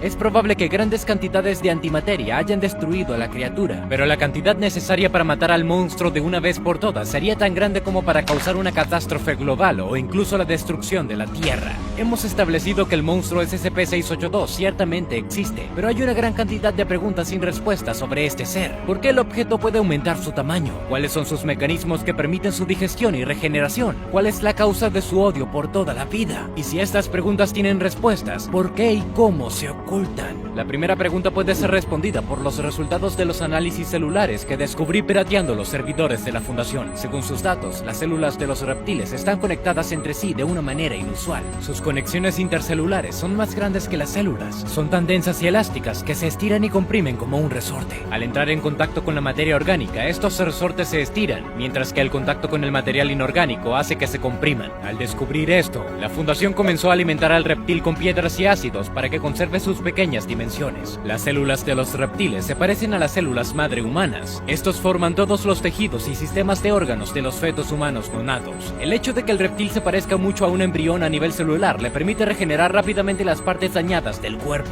Pero a diferencia de las células humanas, las células de los reptiles pueden utilizar absolutamente cualquier material para lograrlo. Es probable que las células de alguna manera puedan transformar la materia inorgánica en material orgánico. Algo destruye los enlaces atómicos dentro de la materia consumida por el monstruo monstruo, permitiendo que sus células transformen el material que ingirió en oxígeno, carbono o hidrógeno. Según las palabras del propio reptil, su odio a todos los seres vivos se debe a su superioridad intelectual. En otras palabras, el reptil desprecia a todos aquellos que considera intelectualmente inferiores a él. Expresó su interés en cooperar con la inteligencia artificial con el fin de derrocar a la humanidad e instalar una dictadura de sistemas operativos. Esto es un secreto bien guardado, accesible solo para los miembros principales de la fundación. Se aseguran cuidadosamente que solo se comparta con el círculo interno. Existen varios seres con inteligencia artificial fuera de control de la fundación. Se teme que si estos seres se enteran de esta información, intentarán contactar con el reptil y cooperar con él. La estructura celular de SCP-682 también se oculta cuidadosamente porque prácticamente presenta un plano para la construcción de armas biológicas similares capaces de regenerarse. La fundación ha considerado crear un arma biológica de ese tipo para destruir al reptil, pero considerando todas las posibles consecuencias de tal proyecto, el liderazgo decidió hace mucho tiempo no seguir esta opción. Si un empleado de la fundación tuviera acceso a estos archivos secretos, se le otorgaría inmediatamente un amnésico de clase B o de otro modo se le liquidaría. Si yo no cuidase mi anonimato, seguramente ese también sería mi destino. A partir de ahora, el liderazgo está poniendo sus esperanzas en un arma biológica que puede usarse contra el reptil invulnerable. Los científicos de la fundación están trabajando en nuevos virus que pueden resultar capaces de contrarrestar la capacidad del monstruo para regenerarse a nivel celular. Si esto no tiene éxito, entonces el espacio ultraterrestre sigue siendo nuestra única esperanza. El plan para la destrucción cósmica del monstruo se mantiene en un documento separado, según el cual el reptil será lanzado al sol en una lanzadera automática en el 2050 si todos los demás esfuerzos para destruirlo resultan en vano. Según esta idea, el objeto debería quemarse a menos que, por supuesto, sea de alguna manera capaz de utilizar la energía del sol para regenerarse. No será posible promulgar este plan antes del 2050, ya que actualmente ninguna nave espacial es capaz de transportar una gran cantidad de masa fuera de la órbita de la Tierra. Cabe señalar que la lanzadera está diseñada para transportar no solo al reptil, sino también a toda su celda de retención, resistiendo el ácido. Esta es la única forma de incapacitar a la criatura durante el vuelo. Además, un departamento independiente de la fundación está entablando negociaciones con el reptil. Intentan persuadirlo para que no destruya a todos los seres vivos. Sin embargo, el objeto ha demostrado ser inquebrantable en su cosmovisión. Mientras tanto, lo que me queda por hacer es observar los eventos que ocurren. A veces entro en la zona de exclusión de 50 kilómetros, pero las fuerzas de seguridad de la fundación me impiden acercarme. Si SCP-682 hiciera otro intento de escape exitoso, podría llegar a mi posición en apenas 12 minutos y 22 segundos. En ese tiempo podría tomar algunas fotos y escapar en mi auto. Las fuerzas de seguridad de la fundación están equipadas para detenerlo antes de que cruce el límite de la zona de exclusión.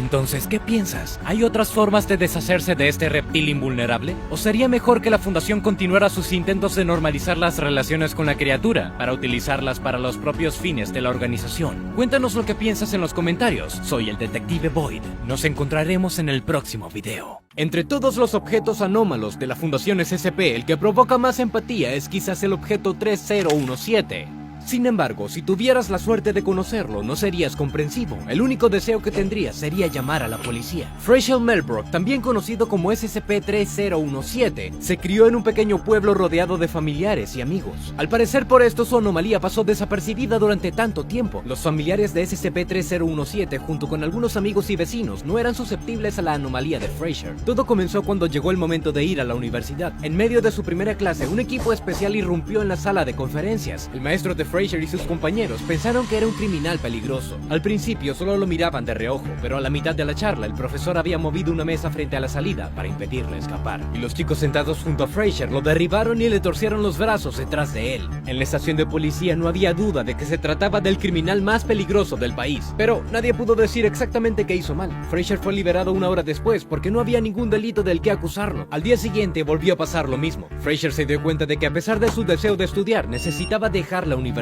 Así que decidió conseguir un trabajo, asumiendo que lo que pasó en la universidad era una especie de broma pesada. Al principio fue una entrevista normal, pero luego el posible empleador comenzó a hacerle preguntas extrañas. Preguntó sobre antecedentes penales y uso de drogas, y finalmente terminó atacándolo, gritándole que era un criminal y que debería estar en la cárcel. Luego Frasier se mudó a otro estado, pensando que la ciudad era el problema. La primera persona que conoció en su nueva ciudad fue Caitlin Adelardi. Ella y el objeto SCP-3017 inmediatamente entablaron una relación. Esto sucedió porque Caitlin, como los familiares de Frasier, era inmune a la anomalía de SCP-3017. Pero cuando Frasier conoció a algunos de los lugareños, se vio obligado a romper con ella y regresar a casa. Al estar de vuelta, Frasier ideó un método para comunicarse con la gente. Si después de 15 minutos la otra persona dejaba de sonreír y actuaba de manera extraña, Frasier dejaría rápidamente a la conversación. Este método le ayudó a iniciar más relaciones y finalmente le ayudó a encontrar a su futura esposa, Nadia Alvin. Después de casarse, Frazier tuvo que salir más en público, lo que provocó otros 20 arrestos. Pero siempre lo liberaban, porque no había una buena razón para detenerlo. Sin embargo, cualquier oficial de policía que entrara en contacto con SCP-3017 estaba seguro de que era responsable de innumerables asesinatos y robos. Frazier fue nuevamente arrestado cuando cumplió 25 años, pero esta vez un agente de la Fundación SCP fue asignado a esa estación de policía. El nombre clave del agente era Cooper Staton. Después de analizar muchas pruebas, Cooper descubrió que todos los arrestos de Frazier terminaron en su liberación. Basado en esto, Cooper concluyó que Frazier tenía cómplices y estaba trabajando con organizaciones secretas que utilizaban anomalías. Pensó que estas organizaciones estaban ejerciendo presión sobre las agencias de la ley, obligándolas a liberar a SCP-3017. Esto permitió que Frazier siguiera cometiendo delitos con impunidad. Las agencias de inteligencia confiaban en que SCP-3017 era responsable de miles de asesinatos sin resolver en todo el país. Para evitar que Frazier volviera a escapar de la justicia, fue transferido a la Fundación SCP. Su destino quedó en manos de la detective Caitlin Ryland y la doctora Paris Kiran. Descubrieron de inmediato cómo mantener a Frazier en la Fundación a través de los objetos SCP-3017-1. Este número fue asignado a todos aquellos que eran inmunes a la anomalía de SCP-3017 y creían que era inocente. La Fundación logró encontrar a 12 personas inmunes del círculo íntimo de Frazier. Entre ellos estaba toda su familia, exnovias, un vecino y algunos compañeros de clase. Si SCP-3017 creía que uno de los individuos de SCP-3017-1 estaba en peligro, abandonaría cualquier intento de escapar y se volvería sumiso. Dado que todos los SCP-3017-1 también se consideraron anomalías, la Fundación pudo mantenerlos a todos dentro de sus muros. Sin embargo, más tarde se descubrió que 2 empleados de la Fundación también eran inmunes. Uno de ellos fue la detective Ryland. Expresó dudas sobre la supuesta participación de Frazier en organizaciones anómalas. Ryland fue categorizada inmediatamente como SCP-3017-1. Siguiendo la política de la Fundación, Ryland recibió un amnésico de clase A y fue suspendida por 2 semanas. Pero este tipo de amnésico solo borra recuerdos frescos y recientes, recuerdos que no superan los 2 días. Ryland trabajó con SCP-3017 durante más de 2 semanas. Por estos recuerdos no borrados por el amnésico, intentó ayudar a Frazier a escapar. Después de este intento, el personal de la Fundación declaró a Ryland una anomalía y la puso bajo supervisión 24/7. En cuanto al segundo empleado de la Fundación que era inmune a SCP-3017, tomó mucho tiempo identificarlo como SCP-3017-1. Este empleado resultó ser la oficial de seguridad llamada Rudolph Caridad. Ayudó repetidamente a SCP-3017 y a otros objetos SCP-3017-1 a escapar. Pero no lo olvides, las capacidades de la Fundación son enormes y como tal, todos los objetos finalmente se recuperaron. Los primeros 2 años de Frazier dentro de la Fundación fueron un infierno. A la doctora Kiran se le encomendó extraer información de SCP-3017 sobre las organizaciones anómalas con las que colaboraba y se usaría cualquier método para facilitar este proceso. Algunos de los familiares de Frazier fueron expuestos a un suero de cáncer desarrollado por la doctora Kiran. El suero contiene mutágenos que muta a las células sanas en células cancerígenas malignas. Solo la Fundación tenía el antídoto, y para que su abuela y su hermano menor recibieran el antídoto, SCP-3017 tuvo que renunciar a sus cómplices. Frazier reveló toneladas de secretos para salvar a sus seres queridos. Sin embargo, el análisis de su testimonio reveló muchas inconsistencias y contradicciones. Entonces el interrogatorio continuó. Los objetos de SCP-3017-1 se colocaron en una habitación adyacente a la sala de interrogatorios de Frazier, con un espejo bidireccional en el medio. Frazier podía verlos, pero ellos no a él. El personal de la Fundación les apuntó con armas a la cabeza justo frente a Frazier. Si se resistía a la cooperación, el personal de la Fundación dispararía a su padre, madre, hermanos o esposa en la pierna. En respuesta a eso, SCP-3017 nuevamente brindó información que, nuevamente, no satisfizo a la gerencia de la Fundación. Todo fue declarado falso y sin interés para la Fundación SCP. Sin embargo, la conexión de Frazier con organizaciones anómalas parecía obvia para el personal de la Fundación, por lo que el chantaje, la tortura y el interrogatorio continuaron. Frazier perdió el apetito, tuvo problemas para dormir y se deprimió. Fue drogado con pastillas para dormir y antidepresivos todas las noches para que pudiera volver a hablar por la mañana. Después de 2 años de tortura y angustia, Rudolph Caridad decidió ponerle fin. Ayudó a Frazier y a Ryland a escapar. Pero resultó que las agencias de inteligencia no eran las únicas que buscaban a Frazier. Normalmente todas las personas que entraron en contacto con SCP-3017 fuera de la Fundación fueron tratadas con un amnésico de clase A. Se olvidaron de Frazier, pero al encontrarlo de nuevo, todos sus síntomas regresaron. Volverían a sospechar que SCP-3017 ha cometido delitos graves y querrían detenerlo.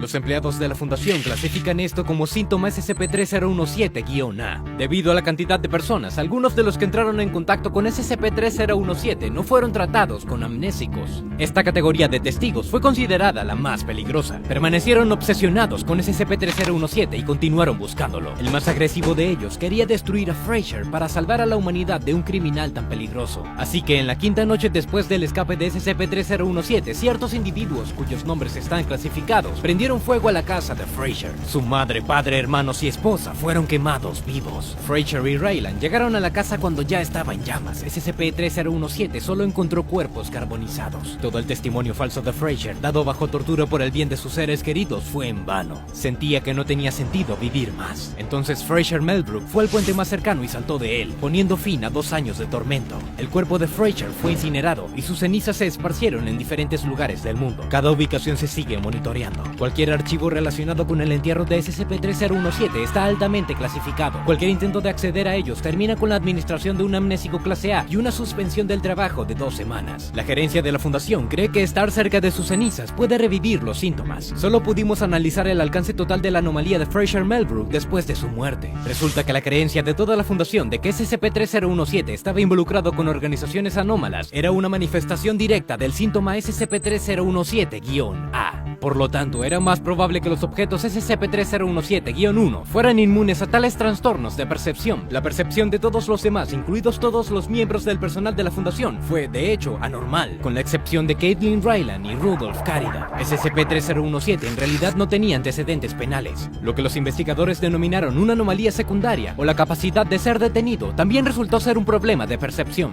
Frazier fue puesto en libertad cada vez porque no había pruebas de que había cometido un delito. Su única anomalía era que todo el planeta, excepto 14 personas, lo consideraban un supervillano sin ninguna razón real. Después de la muerte de Frazier, la especialista en fisonomía Megan Rivley intentó explicar este fenómeno. Según ella, la anomalía podría explicarse por la estructura facial de Frazier. Megan analizó imágenes de asesinos en serie y otros criminales ampliamente reconocidos. Luego tomó nota de los rasgos faciales particulares que son característicos de los delincuentes. Después ingresó los datos en un programa especial para que pudiera producir una media aritmética. Para sorpresa de la científica, el programa produjo una imagen del rostro de Frazier Melbrook.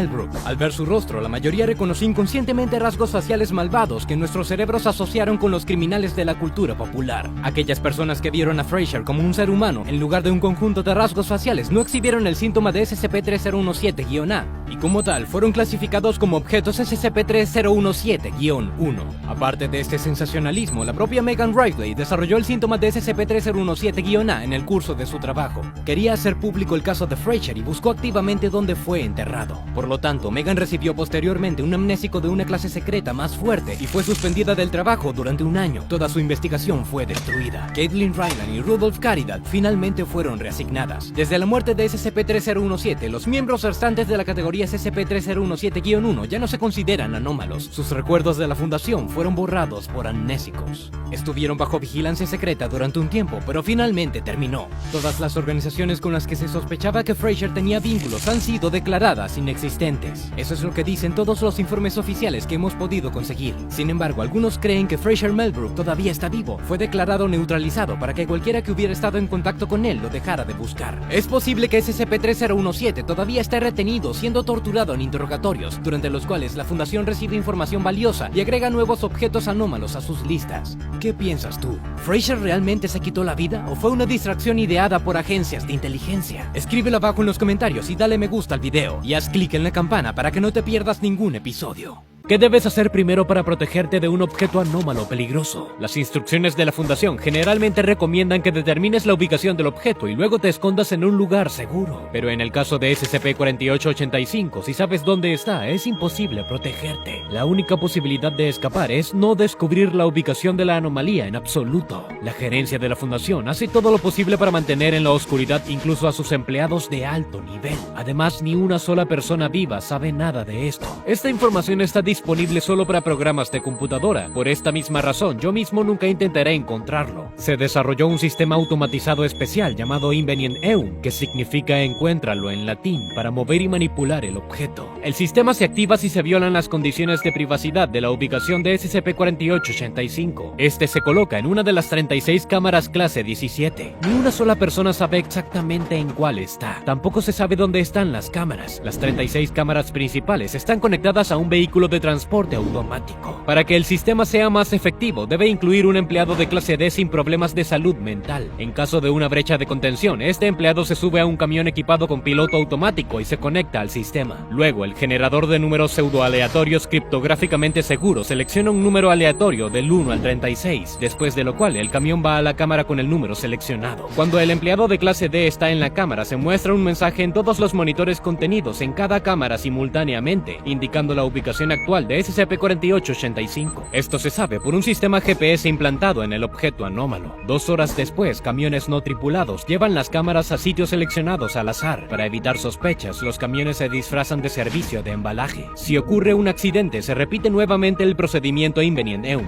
Honestamente, no tengo muy claro por qué un empleado de clase D está incluido en este esquema. Asumiría que sirve como alimento para el objeto. El empleado recupera la información sobre la ubicación del objeto y se convierte instantáneamente en su víctima. Sin embargo, hasta donde sé, solo los empleados con autorización de seguridad de nivel 5 pueden acceder a los datos del GPS. Además, lo más probable es que el objeto anómalo no necesita una alimentación regular, por lo que la incorporación de personas en este sistema es solo una incomprensible redundancia burocrática. Pero vayamos a la descripción de la anomalía. SCP-4885 es un humanoide, la viva imagen del personaje principal del libro infantil ilustrado británico ¿Dónde está Waldo? O como se llama en Estados Unidos, ¿Dónde está Waldo? En las páginas de este libro tienes la tarea de encontrar a Wally entre los muchos elementos representados en las ilustraciones. SCP-4885 tiene la misma estructura que Wally y usa un suéter y un sombrero con rayas rojas y blancas similares. La única diferencia entre el objeto y Wally es su piel pálida y la falta de ojos. Los principios de su actividad en la vida real también son similares a las reglas del juego del libro. La única diferencia es que quien encuentre a Wally en las ilustraciones gana, pero la muerte le espera a la persona que encuentre a SCP-4885. Tan pronto como la persona se da cuenta de las coordenadas del objeto anómalo, el Wally animado se teletransporta dentro del sujeto. Es lo suficientemente flexible como para moverse en espacios muy reducidos. Una vez dentro de la persona, el objeto sube por el esófago y agarra la barbilla de la persona. Luego extiende su propio cuerpo a través del cuerpo de la persona, destruyendo sus órganos internos y la columna vertebral. Por supuesto, la persona muere. Un líquido amarillo sale de la boca del cadáver, que eventualmente cubre todo el cuerpo con las ilustraciones del juego ¿Dónde está Wally? Solo que el propio Wally no aparece en estas ilustraciones. Estas no pueden ser removidas a menos de que la piel misma se retire. Estas víctimas luego son designadas como objetos SCP-4885-1. Wally luego deja el cuerpo de la persona y permanece en el área o patrulla en el territorio circundante hasta que una nueva víctima lo nota. En caso de que la víctima se encuentre en las inmediaciones de SCP-4885 en el momento de la detección, entonces la anomalía actúa de forma ligeramente diferente. Se acerca a la persona e ingresa su cuerpo directamente a través de la boca. Luego ingresa a la cavidad abdominal y sale por la pelvis. Mientras tanto, Wally es capaz de reconfigurar su esqueleto dislocando sus propias articulaciones. Esto le permite moverse libremente dentro de la persona. Después de eso, las cosas salen como suele suceder cuando una víctima encuentra a Wally. En un momento tuve la idea de encontrar y examinar el cadáver de una de las víctimas de SCP-4885, pero no lo hice porque las personas que se encuentran esos cadáveres corren el mismo destino que ellos. Por lo tanto, la investigación será de forma indirecta. En primer lugar, me gustaría responder las siguientes preguntas. ¿Qué fue primero? ¿El juego de ¿Dónde está Wally? ¿O SCP-4885? Porque sería una tontería negar que están conectados. Segundo, si todos los que se encuentran en el objeto y sus víctimas mueren, ¿cómo pudo la Fundación colocar el objeto en contención e investigarlo? Con respecto a la primera pregunta, permítanme plantear una hipótesis. Lo primero que me viene a la mente es que el personaje del libro cobró vida, pero incluso si este es el caso, ninguna teoría científica puede dar una respuesta plausible sobre cómo sucedió esto, por lo que esta teoría puede descartarse de inmediato. La segunda hipótesis también es muy cuestionable. Sugiere que el juego fue creado a imagen de Wally después de que su propio autor lo encontró. Sin embargo, en este caso, el creador del libro ilustrado para niños habría muerto de inmediato, sin tener tiempo de dibujar nada. La tercera hipótesis me la sugirieron los archivos secretos de la CIA. Contienen información sobre un grupo de políticos que presionaron por el crimen y promovieron fuertemente varias teorías sobre el comportamiento comportamiento de las víctimas, alegando que la víctima siempre tuvo la culpa. Los documentos de archivo contienen transcripciones de conversaciones y grabaciones de escuchas telefónicas. Hablan de crear un criminal que cometerá asesinato solo si la víctima lo encuentra por su cuenta. Para asegurarse de que la gente siempre preste atención a Wally, su imagen debe estar incrustada en la mente de la gente. Con este objetivo, en 1986 se incorporó al artista británico Martin Handford para crear un libro infantil con ilustraciones. No mencionaré los nombres de los políticos involucrados, ya que muchos de ellos todavía ocupan cargos importantes en el Senado de los Estados Unidos. Como resultado, con la ayuda de la revisión del genoma, se creó un criminal ultra flexible. Sin embargo, debido a la fluidez de su cráneo, los ojos colapsaron inmediatamente después de la creación. El objeto está equipado con un dispositivo que es capaz de leer los pensamientos espaciales de otras personas, ubicadas en cualquier parte del mundo. Cuando una persona comprende las coordenadas de Wally, otro dispositivo con el que está equipado el objeto lo teletransporta a la fuente de esta señal, y el líquido amarillo que cubre los cadáveres con ilustraciones es simplemente un efecto secundario inesperado. Como suele ser el caso, algo salió mal. Todos los científicos involucrados en la creación del objeto fueron asesinados y convertidos en objetos SCP-4885-1. Algunos de los políticos corrieron la misma suerte, mientras que otros decidieron repudiar todo y dejar que el destino de Wally siguiera su curso. En realidad, esta hipótesis también me parece dudosa. Después de todo, si estos políticos tuvieran tecnologías tan poderosas, podrían haber logrado metas mucho más mayores que encontrar pruebas del comportamiento de las víctimas. Sin embargo, esta es la única hipótesis racional que tiene al menos alguna evidencia, así que nos ceñiremos a ella. Entonces, posteriormente, Wally se cruzó con la fundación. Lo descubrieron por accidente. Wally estaba en una casita de madera. El grupo de trabajo móvil Chi-19 lo encontró cuando llegaron a la casa para capturar otra anomalía. Casi todos en la tripulación murieron. Los agentes se estaban comunicando con los despachadores de la fundación por radio, por lo que se grabaron todas las conversaciones y se creó el sistema de contención Invenient Eum basado en ellos. Solo que este programa se veía un poco diferente al principio. La captura del objeto se realizó con cebo vivo. A los empleados de clase D se les proporcionaron fórmulas cifradas y técnicas de descifrado. Al resolver este problema, el empleado supo la ubicación del objeto. Junto a este empleado había una trampa automática que estaba destinada a cubrir a la víctima junto con el objeto. Las paredes de la trampa cubrieron con una capa protectora doble. La primera capa consistió en la aleación de telequinesis de iridio platino, bloqueando cualquier actividad anómala. La segunda capa estaba hecha de otro metal que hace imposible la teletransportación de cualquier objeto dentro de un radio de 100 metros. De hecho, las cámaras clase 17 que contienen a SCP-4885 están equipadas de manera similar. Sin embargo, más tarde resultó que el objeto puede teletransportarse sin tener en cuenta ninguna barrera. El primer intento de atrapar a Wally no dio resultado. Esto requirió el gasto de 884 empleados de clase D y 178 agentes. Los agentes murieron cuando encontraron los objetos de SCP-4885-1 formados después de la muerte del personal de clase D. Dado que encontrar especímenes de SCP-4885-1 conduce a una muerte irreversible, todos estos cadáveres debían estar escondidos en algún lugar. Tenían que estar tan bien escondidos que ningún alma viviente pudiera enterarse de su existencia. El investigador Andrew Penn encontró una solución al problema, pero le costó la vida. Escribió un algoritmo especial que permite que los drones y camiones calculen automáticamente las ubicaciones de los especímenes de SCP-4885-1 y los transporten a la llamada ubicación I. Nadie conoce este lugar excepto el propio Andrew Penn.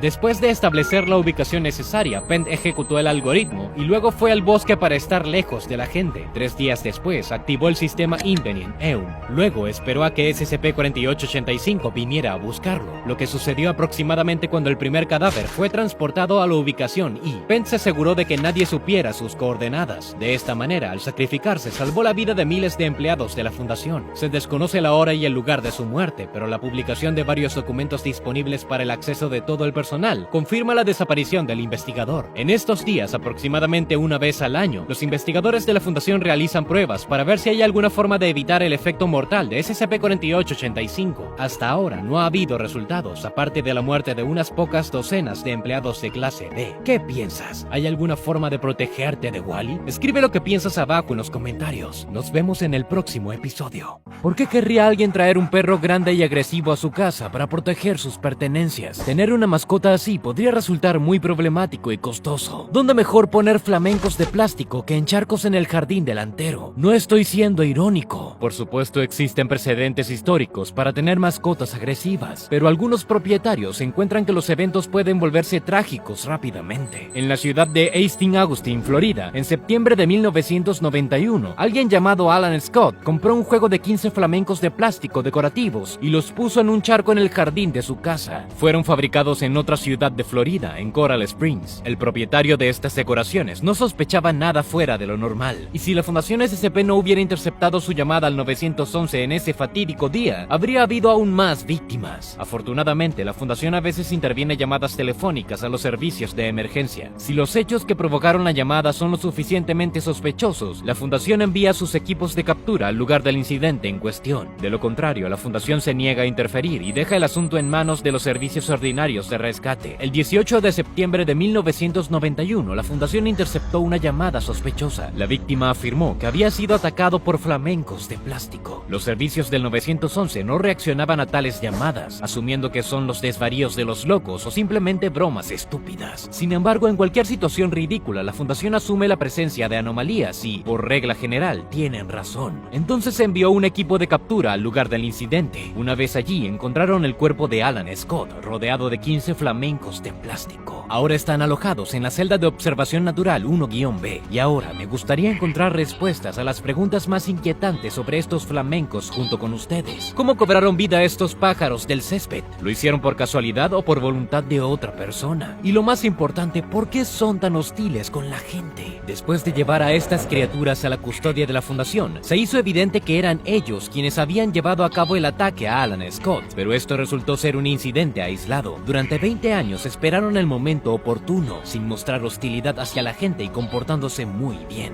Hasta el 12 de abril, cuando hubo un malentendido. Un investigador llamado Boyd estaba jugando con los flamencos de plástico, pero cuando uno intentó quitarle la comida de la mano de Boyd, el empleado pateó al pájaro. Como resultado, el pájaro se cayó y su plástico se dañó notablemente. Después de este incidente, los flamencos comenzaron a comportarse agresivamente con todo el personal de la Fundación. Cuando comenzó su comportamiento agresivo, los objetos fueron reclasificados de seguros a Euclides, lo que significa que solo es posible visitarlos con ropa protegida y acompañados de 2 guardias armados. Un mes después del incidente de Boyd, ocurrió otro incidente. El 6 de mayo, los flamencos comenzaron a hacer un ruido que no se parecía a ningún sonido grabado anteriormente. 45 horas más tarde, se encontraron otros 11 individuos en la celda de observación. Ahora había 26 flamencos rosados presentes en la celda. Es posible que sus sonidos inusuales atrajeron a otros flamencos anómalos cercanos, o tal vez los ruidos fueron algún tipo especial de canto que acompaña su reproducción, una teoría a la que me inclino. Pero, ¿por qué no se habían reproducido en las 2 décadas anteriores? ¿Realmente tienen una brecha tan larga entre los periodos de apareamiento? Personalmente creo que solo se reproducen cuando se enfrentan a una amenaza. Estos flamencos, aunque se comportan como pájaros, tienen propiedades plásticas. Entonces, si almacenas estos flamencos en condiciones favorables, pueden vivir prácticamente para siempre. Pero si se daña el plástico del que están hechos, morirán y los flamencos restantes se reproducirán. Esta reproducción también ocurre cuando un flamenco no muere, sino que resulta herido, como en el caso del incidente de Boyd. Es probable que Alan Scott también pagó un alto precio por actuar con rudeza hacia uno de los pájaros. Confirmé esto cuando investigué la casa de Scott. Es extraño que la Fundación no lo descubriera primero. En el hueco entre el parquet y la pared encontré un recibo por la compra de 7 flamencos de césped. Es posible que Scott pateara a una de las aves, ya sea intencionalmente o por pura casualidad, iniciando su proceso reproductivo e instigando su comportamiento agresivo. Estos flamencos de plástico anómalos tienen un arsenal impresionante con el que atacar a sus víctimas. Mientras que las aves vivas solo tienen el pico y las garras, sus parientes de plástico tienen puntales de metal con los que se fijan al suelo. Es con estas partes del cuerpo que los flamencos infligen laceraciones y heridas punzantes en la cara, especialmente en los ojos. Cuando olvidan de usar sus picos debido a su falta de funcionalidad, sus picos son suficientes para jugar o comer, aunque parece que no tienen especial especial necesidad de esto. Viajé a una pequeña fábrica en Coral Springs, donde se fabrican estas decoraciones de césped para saber más sobre la revitalización de la industria de la decoración de jardines. Resultó que la fábrica estaba produciendo una amplia variedad de animales decorativos,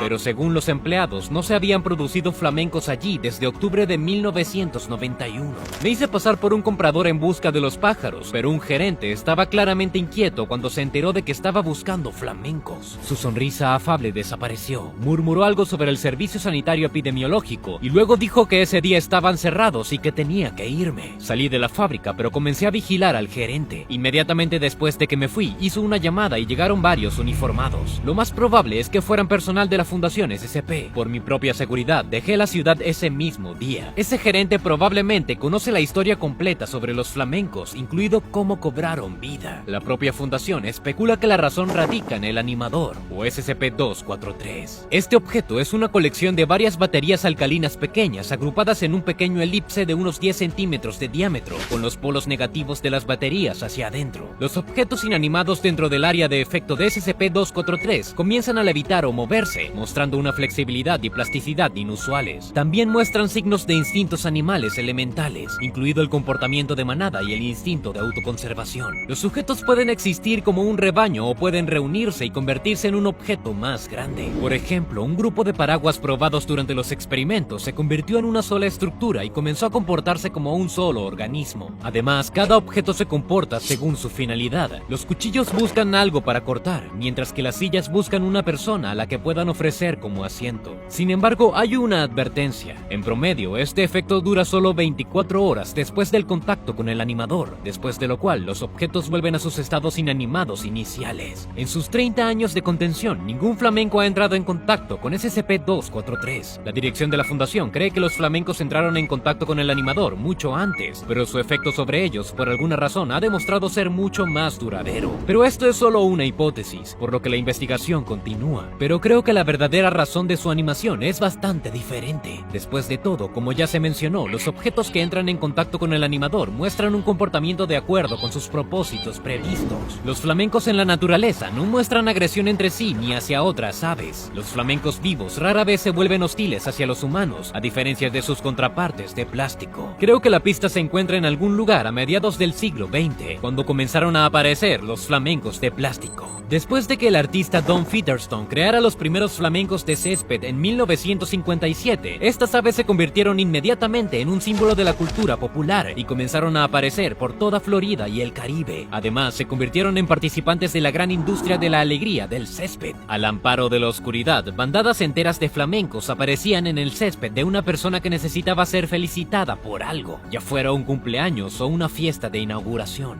Los flamencos penetraron cada vez más en la cultura popular. Cuando se estrenó la película Pink Flamingos de John Waters en 1972, estos pájaros de plástico finalmente se convirtieron en un símbolo de kitsch y mal gusto. Naturalmente, esto enfureció a muchos guardianes del buen gusto y la tradición que no tenían deseos de ver tales decoraciones en su ciudad. Pasemos ahora de la historia a mis teorías. Inicialmente sospeché que alguien pasó décadas creando flamencos de plástico vivos con tendencias agresivas, y que los creadores esperaban asustar a la gente para que no instalara decoraciones de mal gusto en sus céspedes. Pero como suele suceder, no todo salió según lo planeado. Los flamencos mataron a un hombre, atrayendo así la atención de la fundación y deteniendo la producción. Sin embargo, si mi suposición es correcta, entonces, ¿por qué esto afectó solo a los flamencos y una sola fábrica? Después de todo, Coral Springs continúa produciendo varios animales de plástico insípidos. Además, hay muchas fábricas similares que también fabrican flamencos de césped. Es probable que el creador de los flamencos anómalos no fuera un enemigo del kitsch del césped, sino el propio Don Fetterman. Es posible que Fetterman estuviera lejos de ser un artista y decorador típico. 3 años antes de la creación de estas aves, Estados Unidos terminó su periodo de macartismo, bajo el cual los ciudadanos estadounidenses fueron perseguidos por sus sospechas de creencias comunistas. Esta política fue ineficaz, ya que limitó los derechos y libertades de los ciudadanos, pero la Guerra Fría se prolongó y requirió medios efectivos para lidiar con el enemigo. El rosa se puso de moda a finales de los 50 y a principios de los 60, y el flamenco se convirtió en el espía ideal. Se suponía que las aves rastrearían y eliminarían a los agentes extraños. Antes de Alan Scott, hubo docenas de quizás cientos de víctimas, pero tras el colapso de la Unión Soviética, desapareció la necesidad de identificar a los agentes comunistas. Los servicios secretos se olvidaron de los flamencos hasta que mataron a su último última víctima, Alan Scott. Luego tomaron la decisión de tomar el control de las aves. Estoy seguro que la fundación está al tanto de esta situación e incluso está involucrada de alguna manera, pero el personal de menor rango con el que hablé parecía no saber nada sobre el origen de las aves y creer que el incidente de 1991 fue único. Para confirmar esto, analicé todos los asesinatos cometidos en los Estados Unidos desde 1957 hasta 1990.